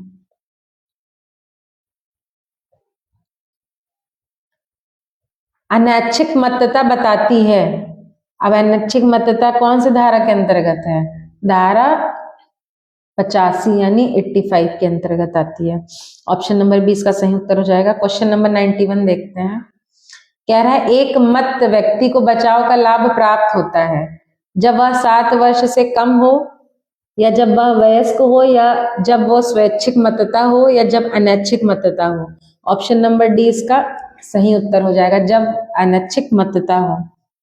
नेक्स्ट क्वेश्चन देखते हैं। क्वेश्चन नंबर 92 क्या कहते हैं? स्वैच्छिक मतता बताती है, अभी आपने ऊपर पढ़ा है, तो ये किसके अंतर्गत आता है? धारा 86 यानी धारा 86 के अंतर्गत। अच्छा, ये क्या बताती है कि किसी व्यक्ति द्वारा जो मतता में है किया गया अपराध जिसमें विशेष आशय या ज्ञान का होना क्या है? अपेक्षित है। नेक्स्ट क्वेश्चन देखते हैं। क्वेश्चन नंबर 93 क्या कह रहा है? कह रहा है भारतीय दंड संहिता के अनुसार निम्नलिखित में से कौन सा निष्कर्ष क्या है, सही है। ए बी के साथ मनोरंजन हेतु मुक्काबाजी करने के लिए राजी हो जाता है। मुक्केबाजी के दौरान ए बिना किसी बुरी मंशा से बी को बुरी तरह घायल कर देता है, ए ने अपराध किया है। दूसरा ऑप्शन क्या कह रहा है कि पी एक मादक पदार्थ के प्रभाव में था जो उसने अपनी मर्जी से ली थी। उस मादक पदार्थ के नशे में यह न समझकर कि उसके हाथों से क्या हो रहा है, इसी से मिलता जुलता क्वेश्चन अभी आपने देखा था वैसे ही है, जो कि हमारे यूपीएसआई के एग्जाम में पूछा गया था। कब? 2017 में। तो अब बताइए क्या पी ने कोई अपराध नहीं किया, तो अब कौन सा उत्तर सही हो जाएगा? सी। कौन सा कथन सही है? दोनों, यानी दोनों उत्तर सही है। दोनों क्या है? अपराध। क्वेश्चन नंबर 94 देखते हैं। कह रहा है भारतीय दंड संहिता के किन धाराओं में क्या आत्मरक्षा के अधिकार संबंधी विधि का प्रावधान किया गया है? धारा 107 से 120, बताइए कौन सा होगा? या 99 से 106, या 76 से 95, या 121 से 133? तो कौन सा हो जाएगा? बी, धारा 99 से 106 के अंतर्गत। ठीक, अब नेक्स्ट क्वेश्चन देखते हैं। Question number 95। एक शेर खा पर झपटता है, मतलब खा कोई व्यक्ति है, तो यानी एक शेर जो है मान लीजिए एक व्यक्ति पर झपटता है। अब का जो है वो शेर पर यह जानते हुए गोली चलाता है कि उसने खा की मृत्यु हो सकती है। ठीक, अब गोली से वस्तुतः खा की मृत्यु हो जाती है। तो इस प्रकार क्या का जो है वो किसी अपराध का दोषी नहीं है, या हत्या करने का दोषी है, या आपराधिक मानव वध का दोषी है, या गंभीर उपहति कारित करने का दोषी है। जैसे कि कोई एक व्यक्ति है, मान लीजिए खा, अब शेर जो है उस पर झपट रहा है, तो अब जैसे का है जो कोई ये चीज देख रहा है, अब वो सोच रहे थे कि लाओ हम इस पे गोली चला देते हैं, जबकि उसको पता है कि अगर गोली चलाएंगे शेर पे तो उसकी मृत्यु हो जाएगी खा की। तो वही पूछ रहा है कि अब जैसे उसकी मृत्यु हो भी गई, तो अब ये इसी के लिए पूछा है कि बताइए कि जो है जो का व्यक्ति जिसने गोली चलाई थी, क्या वो अपराध का दोषी नहीं है, या हत्या करने का दोषी है, या आपराधिक मानव वध का दोषी है, या गंभीर उपहत्या कारित करने का दोषी है? तो क्या हो जाएगा? किसी अपराध का दोषी नहीं है। लग रहा था ना कि हाँ दोषी होगा, बट नहीं है। अब देखिए इसकी व्याख्या में क्या बताया गया कि प्रस्तुत समस्या भारतीय दंड संहिता 1860 की धारा 92 के दृष्टांत बी पर आधारित है, जिसके अनुसार का ने कोई अपराध नहीं किया है, क्योंकि का जो है वो खा के फायदे के लिए ही सद्भावपूर्ण कार्य किया है। मतलब उसने तो उसकी जान बचानी चाहिए ना कि हाँ शेर झपट रहा है, लेकिन अब गोली लग गई, खा की मृत्यु हो गई, तो उसने ऐसा तो नहीं था कि जानबूझ के किलाम चला दे कि ये भी मर जाए वो भी मर जाए शेर, ऐसा नहीं किया ना, है ना। तो इसी के वजह से ये किसी भी अपराध का दोषी नहीं है। नेक्स्ट क्वेश्चन देखते हैं। क्वेश्चन नंबर 96 कह रहा है ऐसा कुछ भी अपराध नहीं होगा। कैसा? यदि वह सहमति से किया गया है, यदि वह किसी व्यक्ति द्वारा धमकी के अंतर्गत किया गया है, यदि वह संयुक्त है, यदि वह आत्मरक्षा के अधिकार के प्रयोग में किया गया हो। तो इसका आंसर क्या हो जाएगा? डी, यदि वह आत्मरक्षा के अधिकार के प्रयोग में किया गया हो। अब इसकी व्याख्या देख लेते हैं। कह रहा है कि धारा 96 के अनुसार कोई बात अपराध नहीं है जो प्राइवेट प्रतिरक्षा यानी वही आत्मरक्षा के अधिकार के प्रयोग में की जाती है। यानी ये जो प्रावधान है ये कौन सी धारा में दिया गया है? धारा 86 यानी धारा 86 में है। नेक्स्ट क्वेश्चन देखते हैं। क्वेश्चन नंबर 97 क्या कह रहा है कि निम्नलिखित में से धारा 97 यानी धारा 97 के अनुसार आत्मरक्षा अधिकार में क्या क्या सम्मिलित है? जैसे अभी था ना कि आत्मरक्षा वाला है ना, तो उसमें पूछा है कि क्या क्या है जो हमारे आत्मरक्षा के अंतर्गत आता है। स्वयं के शरीर या अन्य व्यक्ति की शरीर, स्वयं की संपत्ति या अन्य व्यक्ति की संपत्ति, हमलावर को लाभ प्राप्त नहीं होगा या सभी। तो ये क्या है? सभी इसमें है ना। ऑप्शन नंबर डी इसका सही उत्तर हो जाएगा। इसकी व्याख्या देख लेते हैं। कह रहा है कि धारा 97 के अनुसार धारा 99 में अंतर्विष्ट निर्बंधनों के अधीन हर व्यक्ति को अधिकार है कि वह, पहला नंबर क्या बताया है, कह रहा है मानव शरीर पर प्रभाव डालने वाले किसी अपराध के विरुद्ध अपने शरीर और किसी अन्य व्यक्ति के शरीर की प्रतिरक्षा करें। दूसरा क्या बता रहा है कि किसी ऐसे कार्य के विरुद्ध जो चोरी, लूट, रिष्ट या आपराधिक अत्याचार की परिभाषा में आने वाला अपराध है, या जो चोरी, लूट, रिष्ट या आपराधिक अत्याचार करने का प्रयत्न है अपनी या किसी अन्य व्यक्ति की, चाहे जंगम चाहे स्थावर संपत्ति की प्रतिरक्षा करे। अब नेक्स्ट क्वेश्चन देखते हैं, क्वेश्चन नंबर 99। वही फिर से पूछा है, देखिए कितनी बार रिपीट हुआ है। यूपीएसआई मेंस का क्वेश्चन है, 2014 में पूछा गया है। आपको अपने एग्जाम में इसमें में से हूबहू बहुत सारे प्रश्न देखने को मिलेंगे। अगर आपको सेशन पसंद आ रहा है तो आप जरूर अपने फ्रेंड से शेयर करिए और लाइक करिएगा। चलिए हम नेक्स्ट क्वेश्चन देखते हैं, 98। आत्मरक्षा का अधिकार है अपने शरीर के प्रति अपराध से प्रतिरक्षा, दूसरे के शरीर की प्रतिरक्षा, चोरी, लूट आदि अपराध से प्रतिरक्षा, या उपरोक्त सभी। इसका ऑप्शन डी सही हो जाएगा, उपरोक्त सभी। 99 क्वेश्चन देखते हैं। प्राइवेट प्रतिरक्षा का अधिकार किससे संबंधित है? ये नहीं पूछा नहीं है, पूछा है ना। तो किससे किससे है? शरीर से, संपत्ति से, या दोनों से, या किसी से नहीं। तो किससे संबंधित है? शरीर व संपत्ति दोनों से, इसलिए ऑप्शन नंबर सी आपका सही उत्तर हो जाएगा। नेक्स्ट क्वेश्चन देखते हैं, क्या रहा है, निम्नलिखित में से कौन सा कथन सही है? इस पे जरूर ध्यान दिया करिए कि सही पूछा है कि गलत पूछा है ना। हो सके तो आप इसको अंडरलाइन कर दीजिए जिससे कि गलती के चांसेस आपसे ना हो, नहीं तो आता आता सवाल गलत हो जाएगा, क्या फायदा उससे। हाँ, कह रहा है कि प्राइवेट प्रतिरक्षा का अधिकार केवल वयस्कों को ही उपलब्ध है, यह अधिकार लोक सेवकों को उपलब्ध नहीं है। देखिए क्या पूछा, ये नहीं कहा है कि लोक सेवक को उपलब्ध है, कह रहा है नहीं है ना, ध्यान दीजिएगा। यह अधिकार उम्र एवं क्षमता का विचार किए बिना सभी को उपलब्ध है, या उपयुक्त सभी कथन गलत है। तो ऑप्शन नंबर क्या सही हो जाएगा? सी, यह अधिकार उम्र एवं क्षमता का विचार किए बिना सभी को उपलब्ध है। और ये कौन सी धारा के अंतर्गत आता है? 99, यानी इसके आगे देख लीजिए कौन सी धारा, एक सेकेंड इसको मैं रफ कर देती हूँ। हाँ, कौन सी धारा के अंतर्गत आता है? धारा 99। नेक्स्ट क्वेश्चन देखते हैं, कह रहा है आत्मरक्षा के संबंध में सही उत्तर दीजिए। सही उत्तर देना है, गलत नहीं, है ना, ध्यान दीजिएगा। यह अधिकार पागल के विरुद्ध नहीं होता है, यह अधिकार 7 वर्ष से कम उम्र के व्यक्ति के विरुद्ध नहीं होता है, यह अधिकार किसी भी के विरुद्ध हो सकता है, या फिर यह अधिकार माँ बाप के विरुद्ध नहीं होता है। तो ऑप्शन नंबर सी, यह अधिकार किसी के भी विरुद्ध हो सकता है, इसका सही उत्तर हो जाएगा।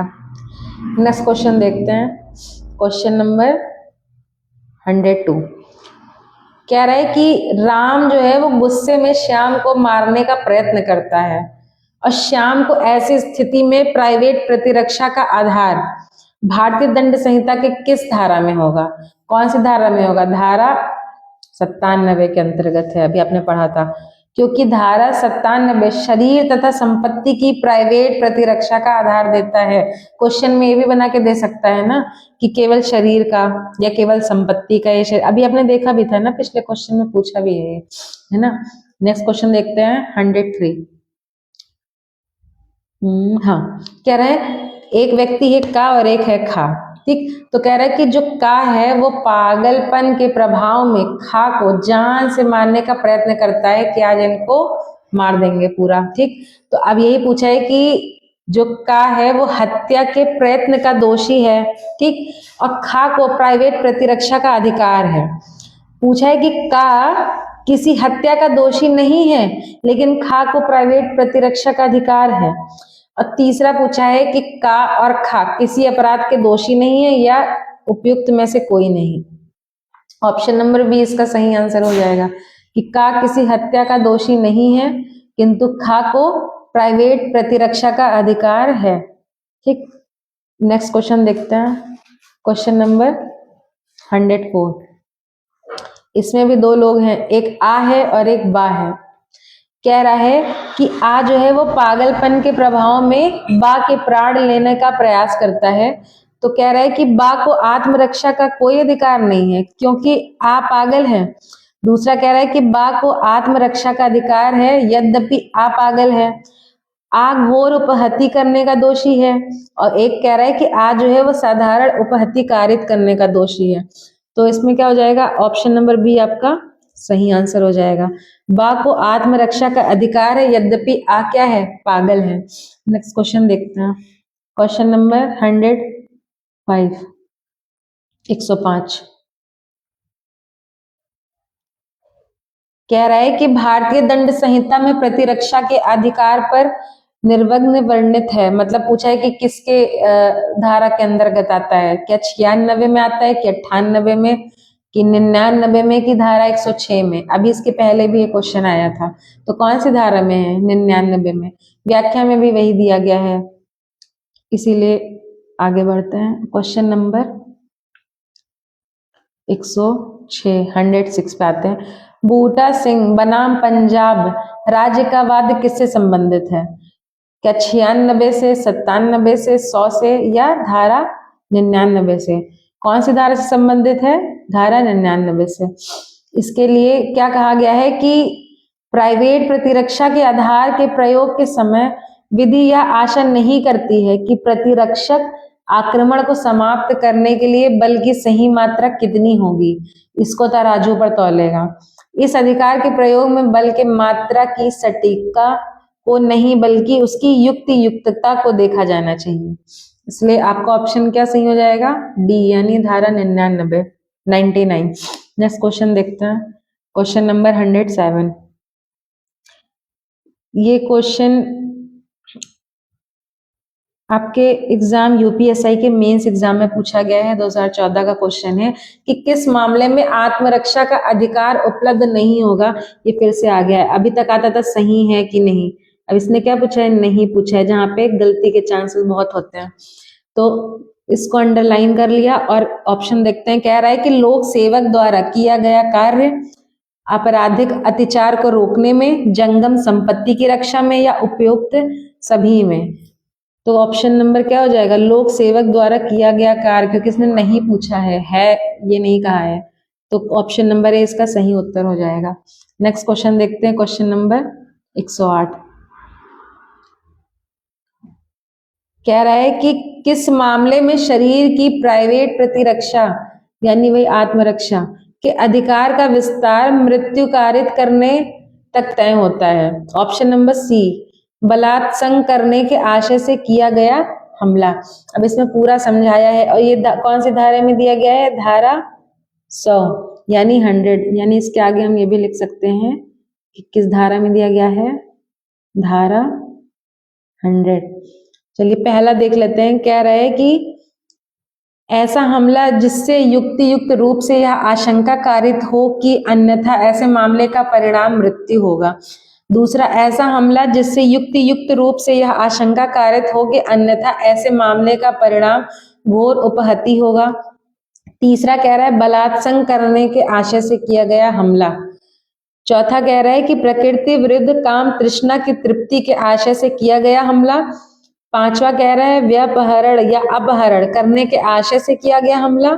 छठवें में क्या कह रहा है कि इस आशय से किया गया हमला व्यक्ति का ऐसी परिस्थितियों में सदोष परिरोध किया जाए जिससे उसे युक्तियुक्त रूप से यह आशंका कारित हो कि वह अपने को छुड़वाने के लिए लोक प्राधिकारियों की सहायता प्राप्त नहीं कर सकेगा। और सातवां क्या कह रहा है, तेजाबी हमला।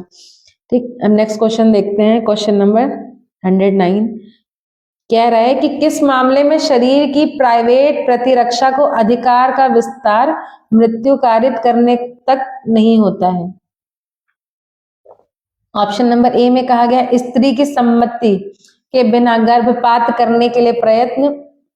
दूसरा, बलात्संग करने के आशय से किया गया हमला। तीसरा कह रहा है व्यापहरण करने के आशय से किया गया हमला। चौथा कह रहा है, ऑप्शन क्या बता रहा है कि प्रकृति विरुद्ध काम तृष्णा की तृप्ति के आशय से किया गया हमला।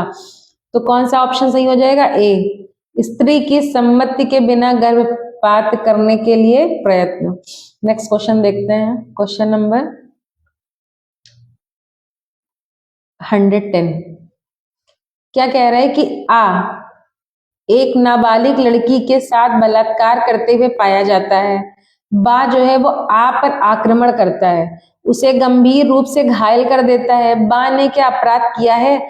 मतलब ऐसे दो हैं, एक लड़का एक लड़की। अब जो है वो एक नाबालिग लड़की के साथ बलात्कार करते हुए जैसे पाया गया है, तो अब जो है बा जो है वो पर आक्रमण कर देता है और फिर वो गंभीर रूप से घायल हो जाता है। तो कह रहे हैं कि क्या उसने अपराध ही नहीं किया है?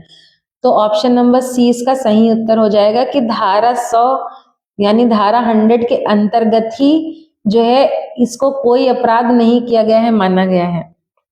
नेक्स्ट क्वेश्चन देखते हैं, क्वेश्चन नंबर 111। कह रहा आत्मरक्षा के अधिकार का विस्तार निम्न में मृत्यु कारित करने तक तय नहीं होता है।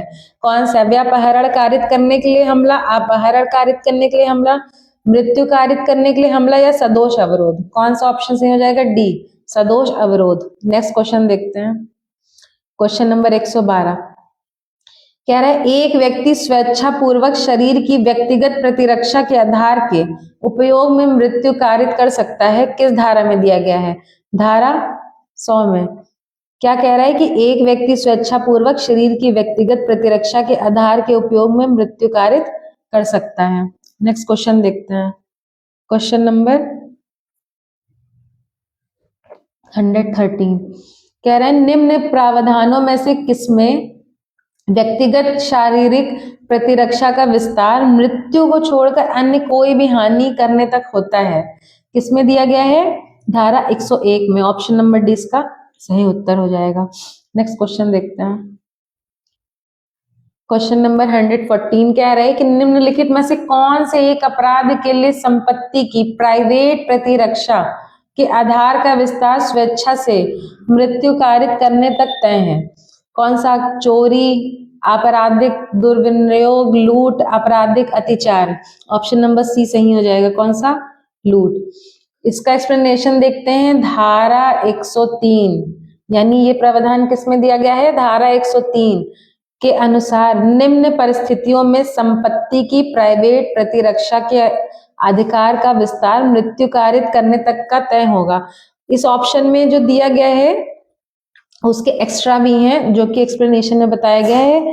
जैसे लूट तो ऑप्शन में दिया गया है, दूसरा क्या है कि किसी निर्माण तंबू या जलयान में अग्नि द्वारा रिष्टि, चोरी, रिष्टि या गृह अत्याचार ऐसी परिस्थितियों में किया जाए जिसका परिणाम क्या हो? मृत्यु हो, और रात्र गृह भेदन।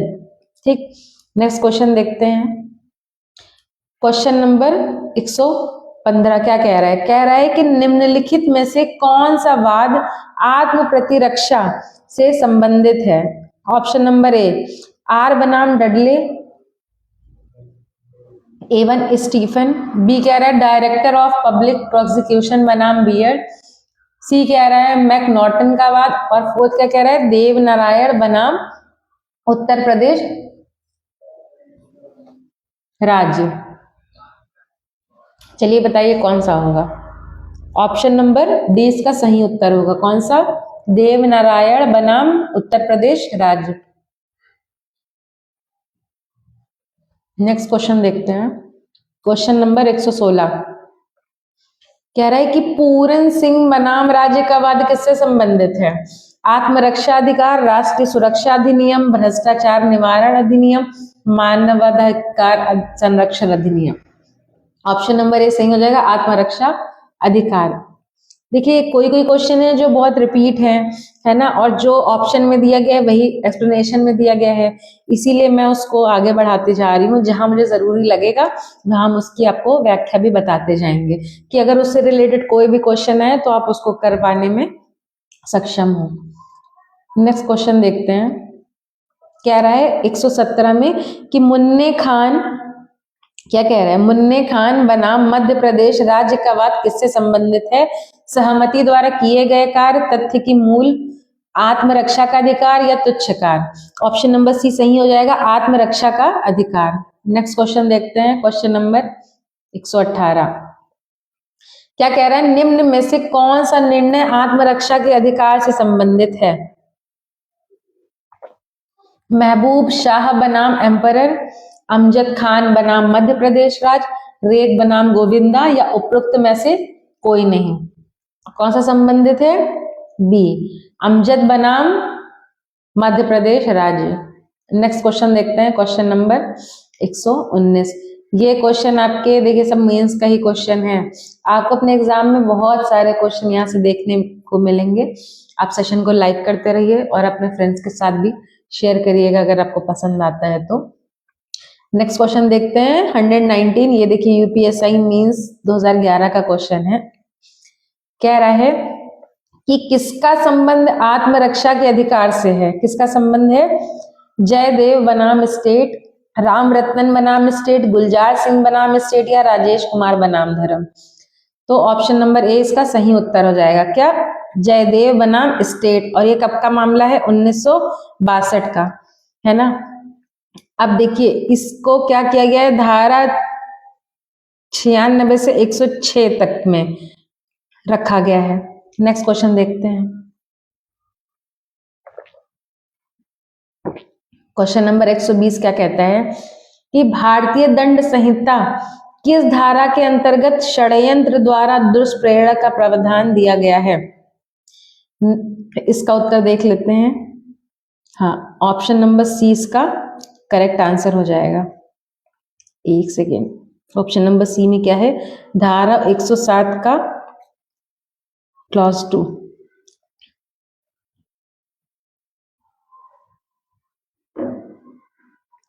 हम 2 मिनट का ब्रेक लेते हैं, तब तक आप लोग भी पानी वानी पी लीजिए, फिर हम आके इस श्रृंखला को आगे बढ़ाते हैं।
चलिए फ्रेंड्स, हम फिर से कंटिन्यू करते हैं सीरीज को। हाँ देखिए कहाँ तक हो गया था? ऑप्शन सी, धारा 107 का क्लॉज 2। हाँ, नेक्स्ट क्वेश्चन देखते हैं, क्वेश्चन नंबर 121। क्या कह रहा है कि निम्नलिखित में से कौन दुष्प्रेरण का प्रकार नहीं है? अवैध लोभ, उकसाना, षड्यंत्र या सहायता करना। कौन सा नहीं है? ऑप्शन नंबर ए, अवैध लोभ। और ये कह रहे हैं कि निम्नलिखित जो दुष्प्रेषण है वो 3 प्रकार से होते हैं। एक उकसाने द्वारा, दूसरा षड्यंत्र द्वारा और तीसरा सहायता द्वारा, है ना। अब नेक्स्ट क्वेश्चन देखते हैं, क्वेश्चन नंबर 122। क्या कह रहा है कि निम्नलिखित में सामान्यतः दुष्प्रेरण किया जा सकता है, उपयुक्त सभी इसका उत्तर हो जाएगा। अभी आपने देखा है ना कि 3 प्रकार से होता है कि उकसाने से, षड्यंत्र से और आवश्यकता पूर्ण सहायता करने से। ठीक, नेक्स्ट क्वेश्चन 123वां नंबर क्या कह रहा है,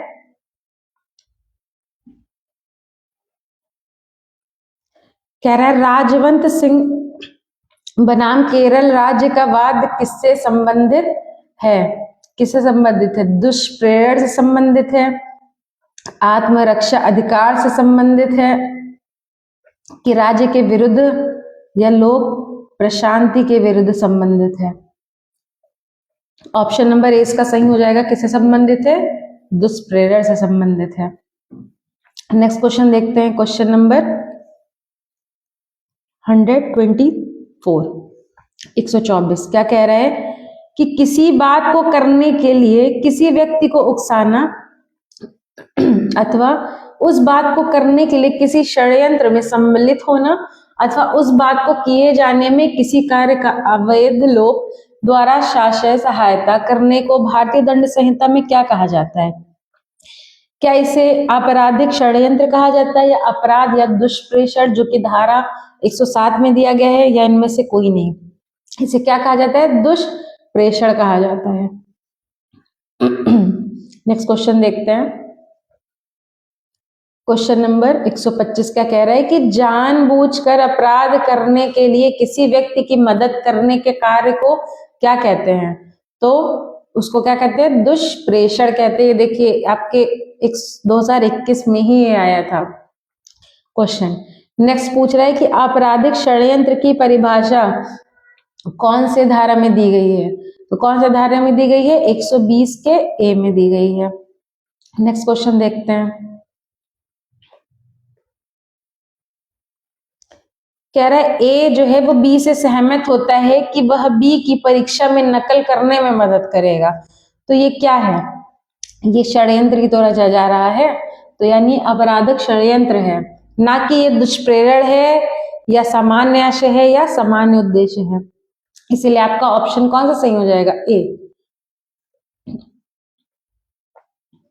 128वां देखते, कहते हैं जब 2 या अधिक व्यक्ति कोई अवैध कार्य अथवा कोई वैध कार्य अवैध साधनों द्वारा करने या करवाने को सहमत होते हैं, तब ऐसी सहमति को भारतीय दंड संहिता में क्या कहा जाता है?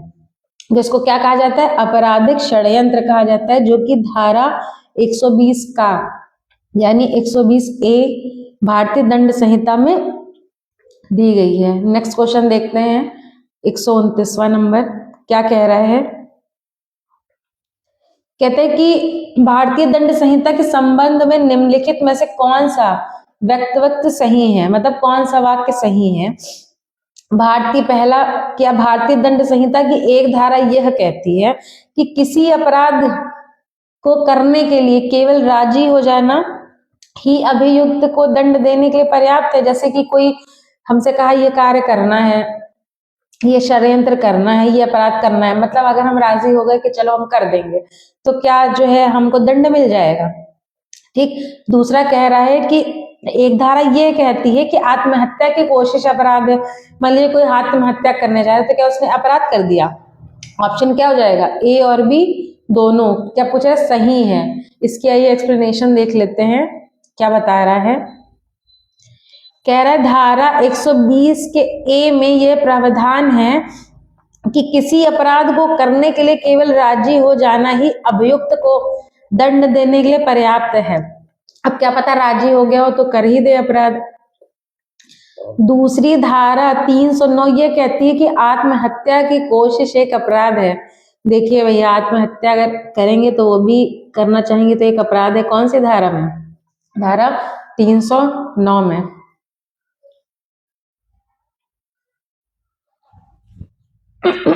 सॉरी, हाँ। नेक्स्ट क्वेश्चन देखते हैं, क्वेश्चन नंबर 130 कह रहा है भारतीय दंड संहिता के अनुसार इनमें से किस अपराधों के लिए मृत्युदंड दिया जाता है?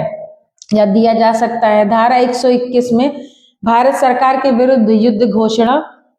धारा 364A में फिरौती के लिए अपहरण या व्यापहरण, या ये दोनों, या केवल एक, या केवल दो। कौन सा सही हो जाएगा? ऑप्शन नंबर ए और बी दोनों। नेक्स्ट देखते हैं क्वेश्चन नंबर 131। क्या कहता है कि निम्नलिखित में कौन सा अपराध है जिसकी तैयारी आईपीसी में दंडनीय है? हत्या, दहेज हत्या, चोरी, या भारत सरकार के विरुद्ध युद्ध छेड़ना। ऑप्शन नंबर सी हो जाएगा। कौन सी धारा के अंतर्गत आता है? धारा 122 के अंतर्गत, कि अगर कोई भी सरकार के विरुद्ध युद्ध करने की तैयारी करेगा तो क्या होगा उसको सजा? आजीवन कारावास, या फिर दोनों में से किसी भांति के कारावास जिसकी अवधि क्या हो? 10 वर्ष से अधिक की नहीं होगी। ठीक, और जुर्माने से भी दंडनीय होगा, मतलब बहुत कुछ सजा भुगतनी पड़ेगी अगर भारत सरकार के विरुद्ध युद्ध छेड़ा हो तो। ठीक, नेक्स्ट क्वेश्चन देखते हैं क्या कह रहा है। 132।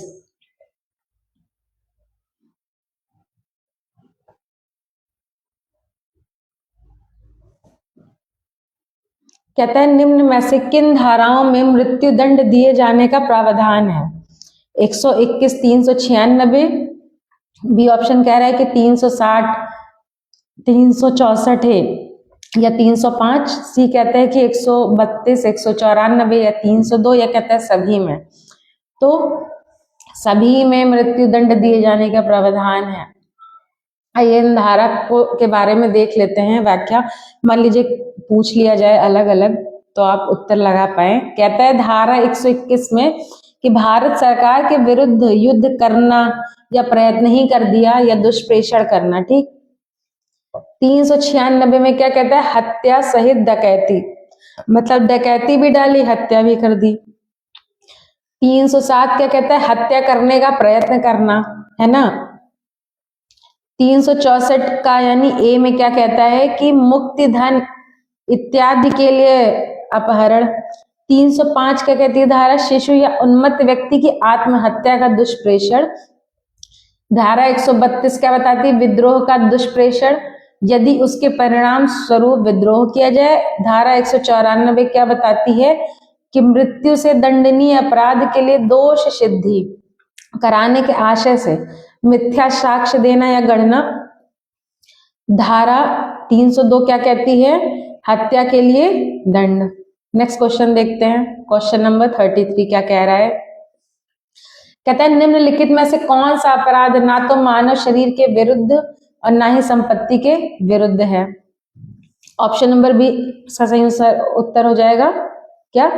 राजद्रोह। क्या कहता है? राजद्रोह एक ऐसा अपराध है जो ना तो मानव शरीर के विरुद्ध और ना ही संपत्ति के विरुद्ध होता है। यह अपराध देश के विरुद्ध होता है। भारतीय दंड संहिता के अध्याय 6 की धारा 124A में इसका प्रावधान है, यानी कि कौन से में?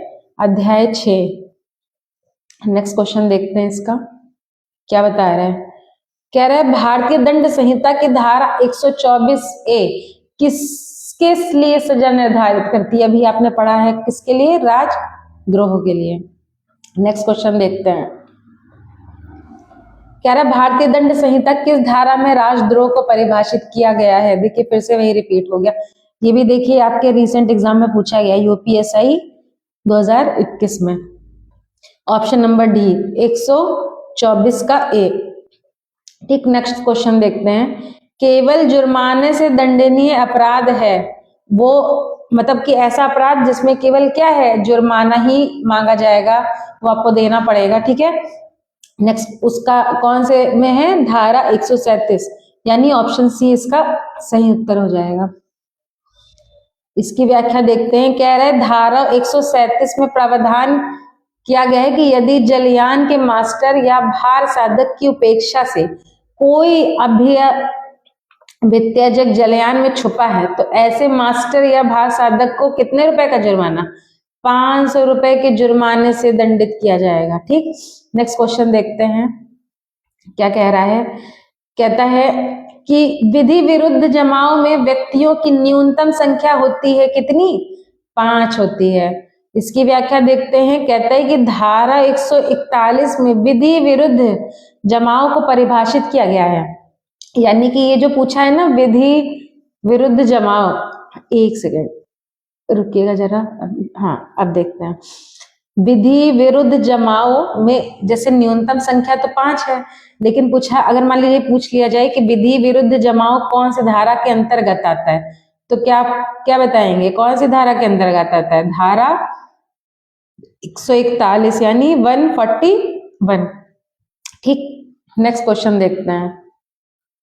कह रहा है कि आईपीसी की किस धारा में विधि विरुद्ध जमाव अनलॉफुल असेंबली कहते हैं, इसको परिभाषित किया गया? अभी आपने पढ़ा है ना, इसीलिए मैंने बोला ना कि अलग से भी इसको देख लीजिए। देखिए डायरेक्ट क्वेश्चन वही पूछ लिया है ना, जो अभी ऊपर बताया था 141 में। नेक्स्ट क्वेश्चन देखिए, कह रहा है कि किसी विधि विरुद्ध जमाव में यह जानते हुए कि उसके बिखर जाने का समादेश दे दिया गया है, सम्मिलित होने या उसमें बना रहना किस धारा के अंतर्गत दंडनीय अपराध है? तो क्या 151 में है, 146 में है, 145 में है, या इनमें से कोई नहीं? तो ऑप्शन नंबर आपका कौन सा सही हो जाएगा उत्तर? चलिए बताइए। चलिए मैं बता दे रही हूँ। देखिए ऑप्शन नंबर सी इसका सही उत्तर हो जाएगा। कौन सा? Option number C. देखिए ऑप्शन नंबर सी में क्या दिया गया है? धारा 145। ठीक, आइए नेक्स्ट क्वेश्चन देखते हैं। नेक्स्ट क्वेश्चन क्या कह रहा है? कहता है कि आईपीसी की धारा 146 के अंतर्गत या उसके अनुसार जब भी गैर कानूनी जन समूह द्वारा या उसके किसी भी सदस्य द्वारा बल या हिंसा का प्रयोग किया जाता है, ऐसे जन समूह के आम उद्देश्य के अभियोजन में, तो ऐसे जन समूह का हर सदस्य, अब बताइए, के अपराध का दोषी होता है। क्या विद्रोह, राजद्रोह, दंगे, आतंक या पीछा करने के? तो किसके लिए होता है बताइए? उसका उद्देश्य क्या होता है? अग्रसर करने में बल या हिंसा का प्रयोग किया जाता है, तब ऐसे जमाव का हर सदस्य बलवा करने के अपराध का दोषी होता है। यानी ये भी गलत, ये भी गलत, ये भी गलत, ये भी गलत। इसका आंसर क्या होगा? बलवा। जैसे मान लीजिए अभी इसमें ऑप्शन नहीं दिया गया, अब मान लीजिए कहीं इसमें एक ऑप्शन आ जाए बलवा, तो यही आपका क्या हो जाएगा? सही उत्तर हो जाएगा। ठीक, ध्यान रखिएगा। आगे बढ़ते हैं। कह रहा है अप्रेय शब्द किस अपराध से संबंधित है? कौन सा शब्द? अप्रेय शब्द। ठीक, तो ये किससे संबंधित है? दंगा से। ठीक, अप्रेय शब्द क्या है? दंगा से संबंधित है, जो कि क्या बताया गया कि धारा, कौन सी धारा? 159 के अनुसार जबकि 2 या अधिक व्यक्ति लोक स्थान में लड़कर लोक शांति में विघ्न डालते हैं, तब ये कहा जाता है कि वे क्या कर रहे हैं? दंगा कर रहे हैं। ठीक, क्वेश्चन नंबर 142 देखते हैं। कह रहे हैं भारतीय दंड संहिता के अनुसार दंगे के अपराध के आवश्यक तत्व हैं। ऑप्शन नंबर डी इसका सही उत्तर हो जाएगा, लेकिन हम तब भी आवश्यक तत्व देख लेते हैं। दंगे के अपराध के, यानी किसको हम कहेंगे कि ये दंगा का अपराध है? जब 2 या 2 से अधिक व्यक्तियों का आपस में लड़ना झगड़ना, लड़ाई झगड़ा सार्वजनिक स्थल पर किया गया हो। याद रखिएगा सार्वजनिक स्थल पर होना चाहिए। ठीक, अब ये नहीं है कि अगर आपस में कोई लड़ रहा है कहीं पे, घर पे 1-2 लोग, तो कहते हैं कि दंगा हो गया। ठीक, सार्वजनिक स्थल होना चाहिए। लड़ाई झगड़े के कारण लोक शांति भंग हो रही हो, मतलब जब सामाजिक स्थल पर होगा तभी तो लोक शांति भंग होगी। तो अब ये चीज याद रखिए कि कहीं भी मान लीजिए पूछ ले क्वेश्चन कि दंगे के अपराध के लिए कौन सा आवश्यक तत्व नहीं है, अब यहीं पे डाल दे अगर क्वेश्चन क्या कि नहीं है, तो जब ये प्रावधान पता होगा तभी हम इसको नहीं का आंसर भी बता पाएंगे। ठीक, तो ये आप याद रखिएगा। आगे बढ़ते हैं नेक्स्ट क्वेश्चन की तरफ। अब कहा है कि जब लोग सार्वजनिक स्थान पर लड़ते हुए सार्वजनिक शांति को भंग करते हैं, तो उसे क्या कहा जाता है? दंगा करना। अब न्यूनतम कितने लोगों के होने पर? जैसे मैंने कहा ना कि अब ऐसा नहीं कि एक दो लोग लड़ रहे हो अंदर तो कर दो दंगा। अब ऐसे बाहर हैं, अब सोचो कि अच्छा 2 ही लोग लड़ रहे हैं सार्वजनिक स्थान पर, तो क्या वो दंगा हो जाएगा? कि 10 लोग लड़ रहे हैं तो दंगा होगा, मतलब तो कितने लोगों की संख्या निर्धारित की गई है? डी। हाँ, 2 लोगों को, ठीक। अब ऐसा तो नहीं कि कोई अकेले लड़ेगा। तो धारा 159 के अनुसार जब 2 या अधिक, अब ये भी नहीं है कि सिर्फ 2 कहा गया है तो 2, ठीक है, इसको क्या कहा गया? न्यूनतम 2, यानी 2 या 2 से अधिक भी हो सकते हैं। अब 2 या 2 से अधिक 3 हो, 4 हो, 100 हो, है ना, 15 हो, 20 हो, कितने भी हो, 2 से अधिक। अब क्या हो, लोग स्थान में लड़कर लोग शांति में विघ्न डालते हैं, तब कहा जाता है कि दंगा करते रहे हैं। दंगा करने के लिए दंड का प्रावधान कौन से धारा में दिए गए है? 160 में। आइए नेक्स्ट क्वेश्चन पे बढ़ते हैं। क्वेश्चन नंबर 144 क्या कह रहा है? देखिए फिर वही पूछा है। कह रहा है कि भारतीय दंड संहिता किस धारा में दंगा अप्रिय परिभाषित किया गया है? कौन सी धारा में किया गया है? धारा 159 में। कह रहा है नेक्स्ट क्वेश्चन में कि थाने के भार साधक अधिकारी को एक बालिका ने सूचना दी कि उसका क्या है, लैंगिक दुरुपयोग हुआ है, परंतु उसने उसकी सूचना को अभिलिखित नहीं किया। क्या उसने कोई अपराध किया है? तो ऑप्शन नंबर इसका डी सही हो जाएगा कि वह उसकी सूचना को अभिलिखित नहीं करने का दोषी है। और ये कौन से में दिया गया है? ये धारा 166 के ए के अंतर्गत दोषी होगा, ठीक। इसमें कौन सी धारा लगेगी? 166 ए, ठीक। नेक्स्ट क्वेश्चन देखते हैं।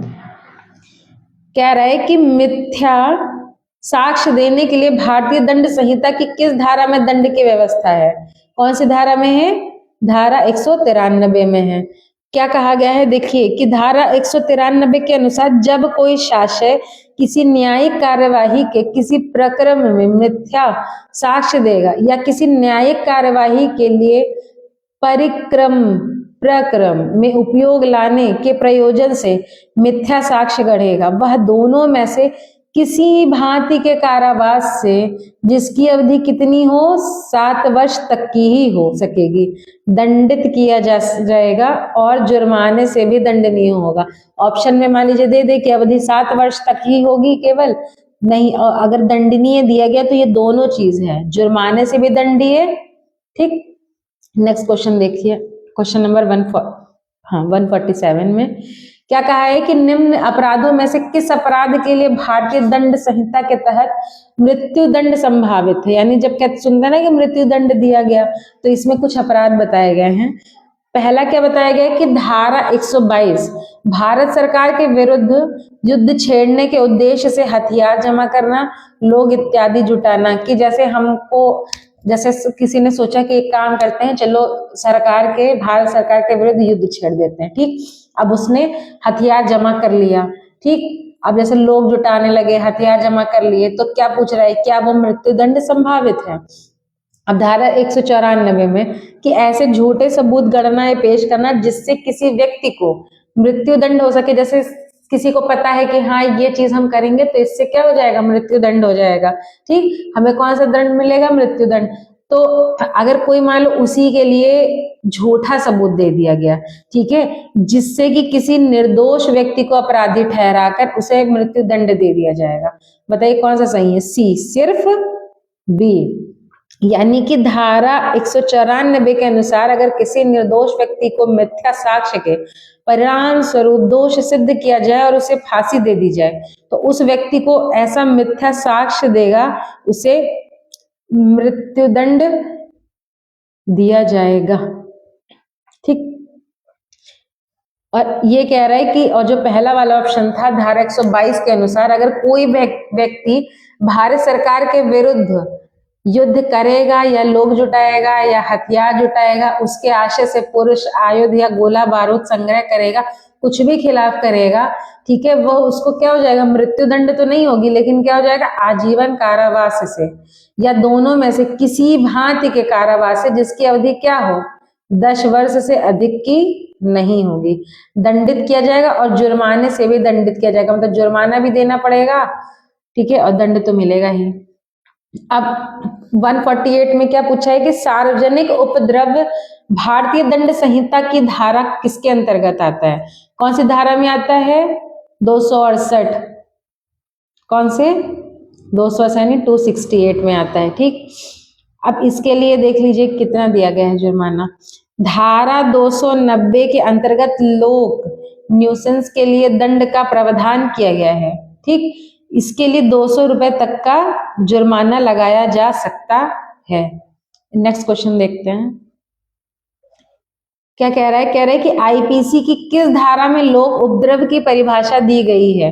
किसमें? अभी ऊपर ही पढ़ा है ना आपने, तो कौन से में गई है? धारा 268 में, 268 में। ठीक, नेक्स्ट क्वेश्चन देखते हैं।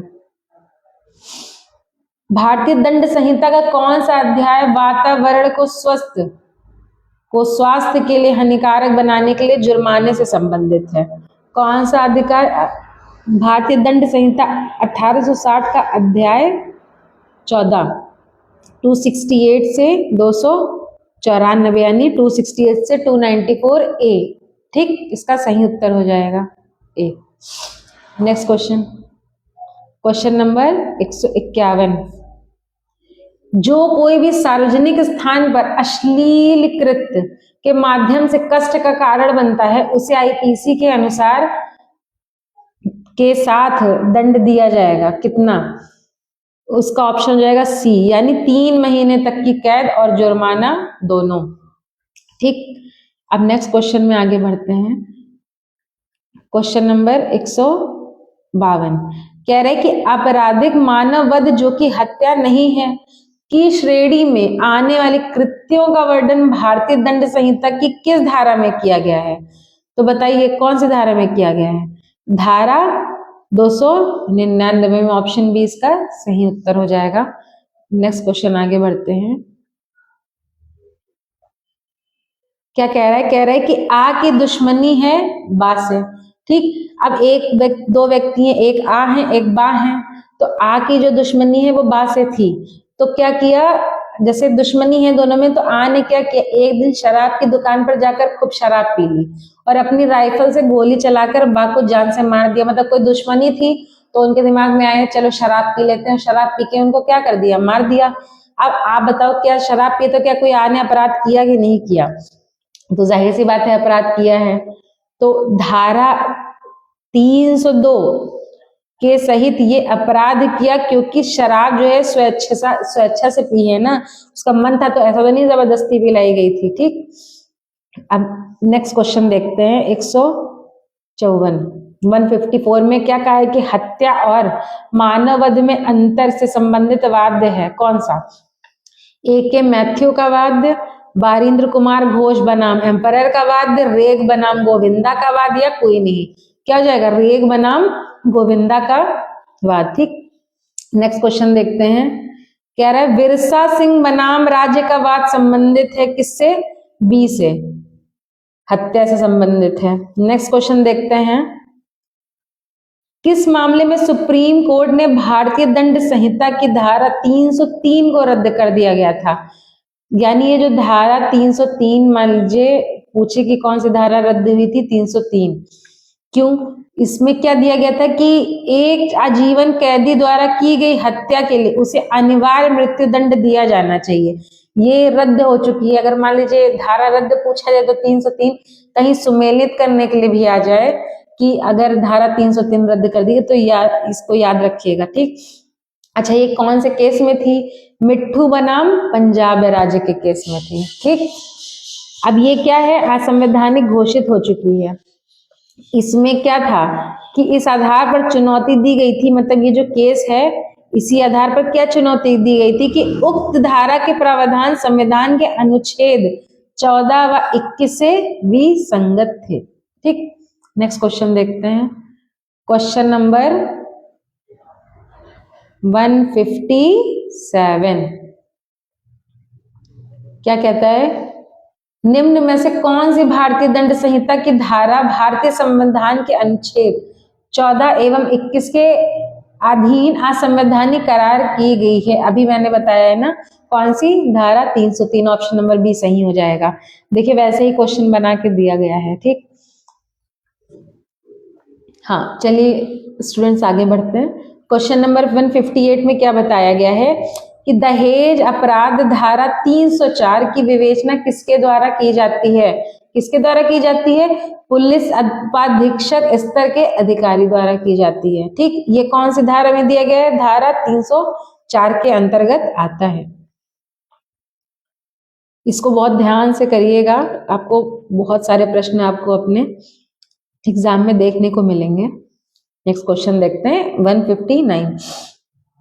क्या कहा गया है कि भारतीय दंड संहिता किस धारा में दहेज मृत्यु का उपबंध है? कौन सी धारा में है? धारा 304 बी में। कौन से? 304 बी में दिया गया है। ठीक, इसके अनुसार जहां किसी स्त्री की मृत्यु किसी दाह या शारीरिक शक्ति द्वारा कारित की गई है, उसके विवाह के 7 वर्ष के भीतर, कितने वर्ष के? 7 वर्ष के भीतर सामान्य परिस्थितियों से अन्यथा हो जाती है और यह दर्शित किया जाता है कि उसकी मृत्यु के कुछ वर्ष पूर्व ही उसके पति ने उसके या किसी नातेदार ने दहेज की मांग के लिए या उसके संबंध में उसके साथ क्रूरता की थी। मतलब कि दहेज के ही लिए अगर कुछ भी ऐसा किया या तंग किया, वहां ऐसे मृत्यु को दहेज मृत्यु कहा जाएगा और ऐसा पति या नातेदार उसकी मृत्यु कारित करने वाला समझा जाएगा, जिसको सजा मिलेगी धारा 304 बी के अंतर्गत। नेक्स्ट क्वेश्चन देखते हैं, रिपीट है। दहेज हत्या का अपराध बनाने के लिए महिला की मृत्यु के कितने? विवाह के 7 वर्ष, ठीक, भीतर किसी भी तरह की चोट पहुंचाने के बजाय अन्य किसी कारण से होनी चाहिए। नेक्स्ट क्वेश्चन देखते हैं।